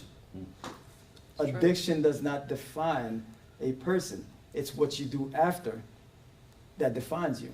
So again, just thankful for this opportunity, and through the Legacy Project, that's one of the most important opportunities for us to say thank you to Class 35 for choosing the Recovery House. But we finally give these guys a chance to live with dignity, be able to complete their transformation with a beautiful space. Yeah. So that's important. Beautiful, beautiful. Beautiful. Yes. Beautiful. Now, so with you being someone that has gone through the program, someone that has been able to uplift others, what would you say to some men out there that are, let's say, a little bit scared of wanting to go into this program, right? Somebody that's not wanting to truly take that opportunity to say, hey, I want to take that leap. Even though I hear these good things, right? I hear these great things, I see these great stories, I see these men, pouring out their hearts and their emotions. But what do you say to those men that are still hiding behind and saying, you know what, I don't think I really want to do this just yet? Fear. Fear is something that kept me in addiction for a really long time. I just continued to go out. I was always afraid. I say, oh, what are these people going to say about me whenever I come back, or I've relapsed, or I've done something that I don't feel is good in my heart, right? Then I have to show up and try and save face, or trying to be something that I'm not. And Recovery House just kind of gave me the opportunity to, be a man again. And that's pretty much it, Well, I think that's beautifully said, because as you said, it gave you an opportunity to be a man again when you felt maybe at one of the lowest points in your life. So where you're standing today, I commend you. I know Fritz has always said great things about the program and men like yourself. So thank you again for sharing your story and being here today. Thank you. Now we come to this beautiful lady sitting here, standing here, as a woman here, and you're being able to assist these men in their struggles and where they're coming to today. how do you feel your message or their message as a whole can get resonated against our community? I mean, we're wanting to truly impact individuals, so how can we continue to get that message out? That's a good question. Events like this, any of the fundraisers we do, we're really stepping up and we're doing more fundraisers. We're showing our faces more. The board is more engaged than they've ever been in the past. And we're really focusing on trying to raise even more money after this because we want to open a women's facility. Awesome. So that's the next step. Perfect. Awesome. Yeah. Well, I'm quite certain that Class 35 Leadership Seminole is going to be here to continue to support that. Our community partners are going to continue to support that. So again, we want to give a huge shout out to Wharton Smith for allowing us to use their facility. We want to give a big shout out again to Seminole County Office of Communications for just continuously allowing us to have all the audio needs, all the visual needs that we need to have today. So it's been just an absolute amazing time. So again, to Leadership Seminole, Class 35, I see you back there. Thank you all for being here. Thank you all for your support. Yes, indeed, please.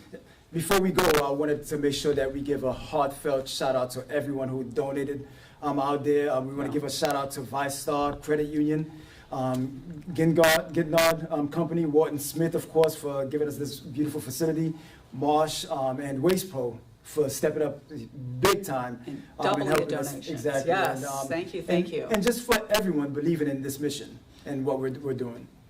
Absolutely. Now, in addition to that, we still have some time here. Now, the clock is still ticking. We still got 10 minutes to make a difference, and really even beyond that, right? You can continue to make a difference every single day. But we do have our silent auction that's still going on. I saw some items back there that I was going to, put my ring into the hat for, because you just never know what some people may need, right? You just don't know. You don't know what people are going through. There you Like go. we stated, there is no face to addiction. It impacts so many. Absolutely. And their families. And there's there's one face to a prize and a winner, and it might just be me, so it's okay. If I'm gonna get that. But again, we truly appreciate it. I mean, it could be you. It could be me. But I truly do appreciate everyone being here. Fritz, I'm gonna ask you to close us out, not only as a classmate, right, but as an individual that is truly making a change here at the Recovery House. So if you could please close us out, give us a heartfelt message about what we could do to continue to push the message. My pleasure. Because of this community, we are one step closer to creating a space where healing basically begins with dignity. So on behalf of the Recovery House, on behalf of our leadership team, our board of directors, and the guys that we serve, the community that we serve, we just want to say thank you. Thank you to the crew that put this together. Again, I want to say thank you and shout out to Class 35, because without them believing in what we're doing here in the community, this isn't possible. Thank you to Michelle for her hard work. We want to make sure that we highlight those that are behind it. So Chris, everyone, so we want to make sure, yes, Chris Patton, and his crew. And the most important thing I want to say is thank you for believing in the Recovery House. Thank you for giving us that opportunity to serve the community and show you guys the work that we've been doing for 28 plus years. And this is only the beginning, so we look forward to many, many more. Thank you. Thank you, and for the impact that the House has made on our community. Thank you very much. Thank you. Absolutely. So as we continue to push this message and close this out today, to everyone that's watching, everyone that's listening, I want to say thank you. Okay, thank you for your vision, your story, your gift, and to that individual that may be watching right now that doesn't know whether they want to jump into a program like this, that doesn't, feel like they may not have enough strength, or they have that fear that he was talking about. It's okay. All right. We want you to understand that there's a lot more that you can do for yourself, and you have people here that are willing to assist you. I've been through processes like this. I know that some of our, the people that we talked to have been through processes like this, and it's okay because, again, you never let your past define you, because you can always rewrite your story. You are the author of that story, and your penmanship makes all the difference. So we truly appreciate it again. Leadership 35, Leadership Class 35, we did it. We truly appreciate it, y'all. Hi, King. Well, I wasn't sure if anybody was good. We're done. We're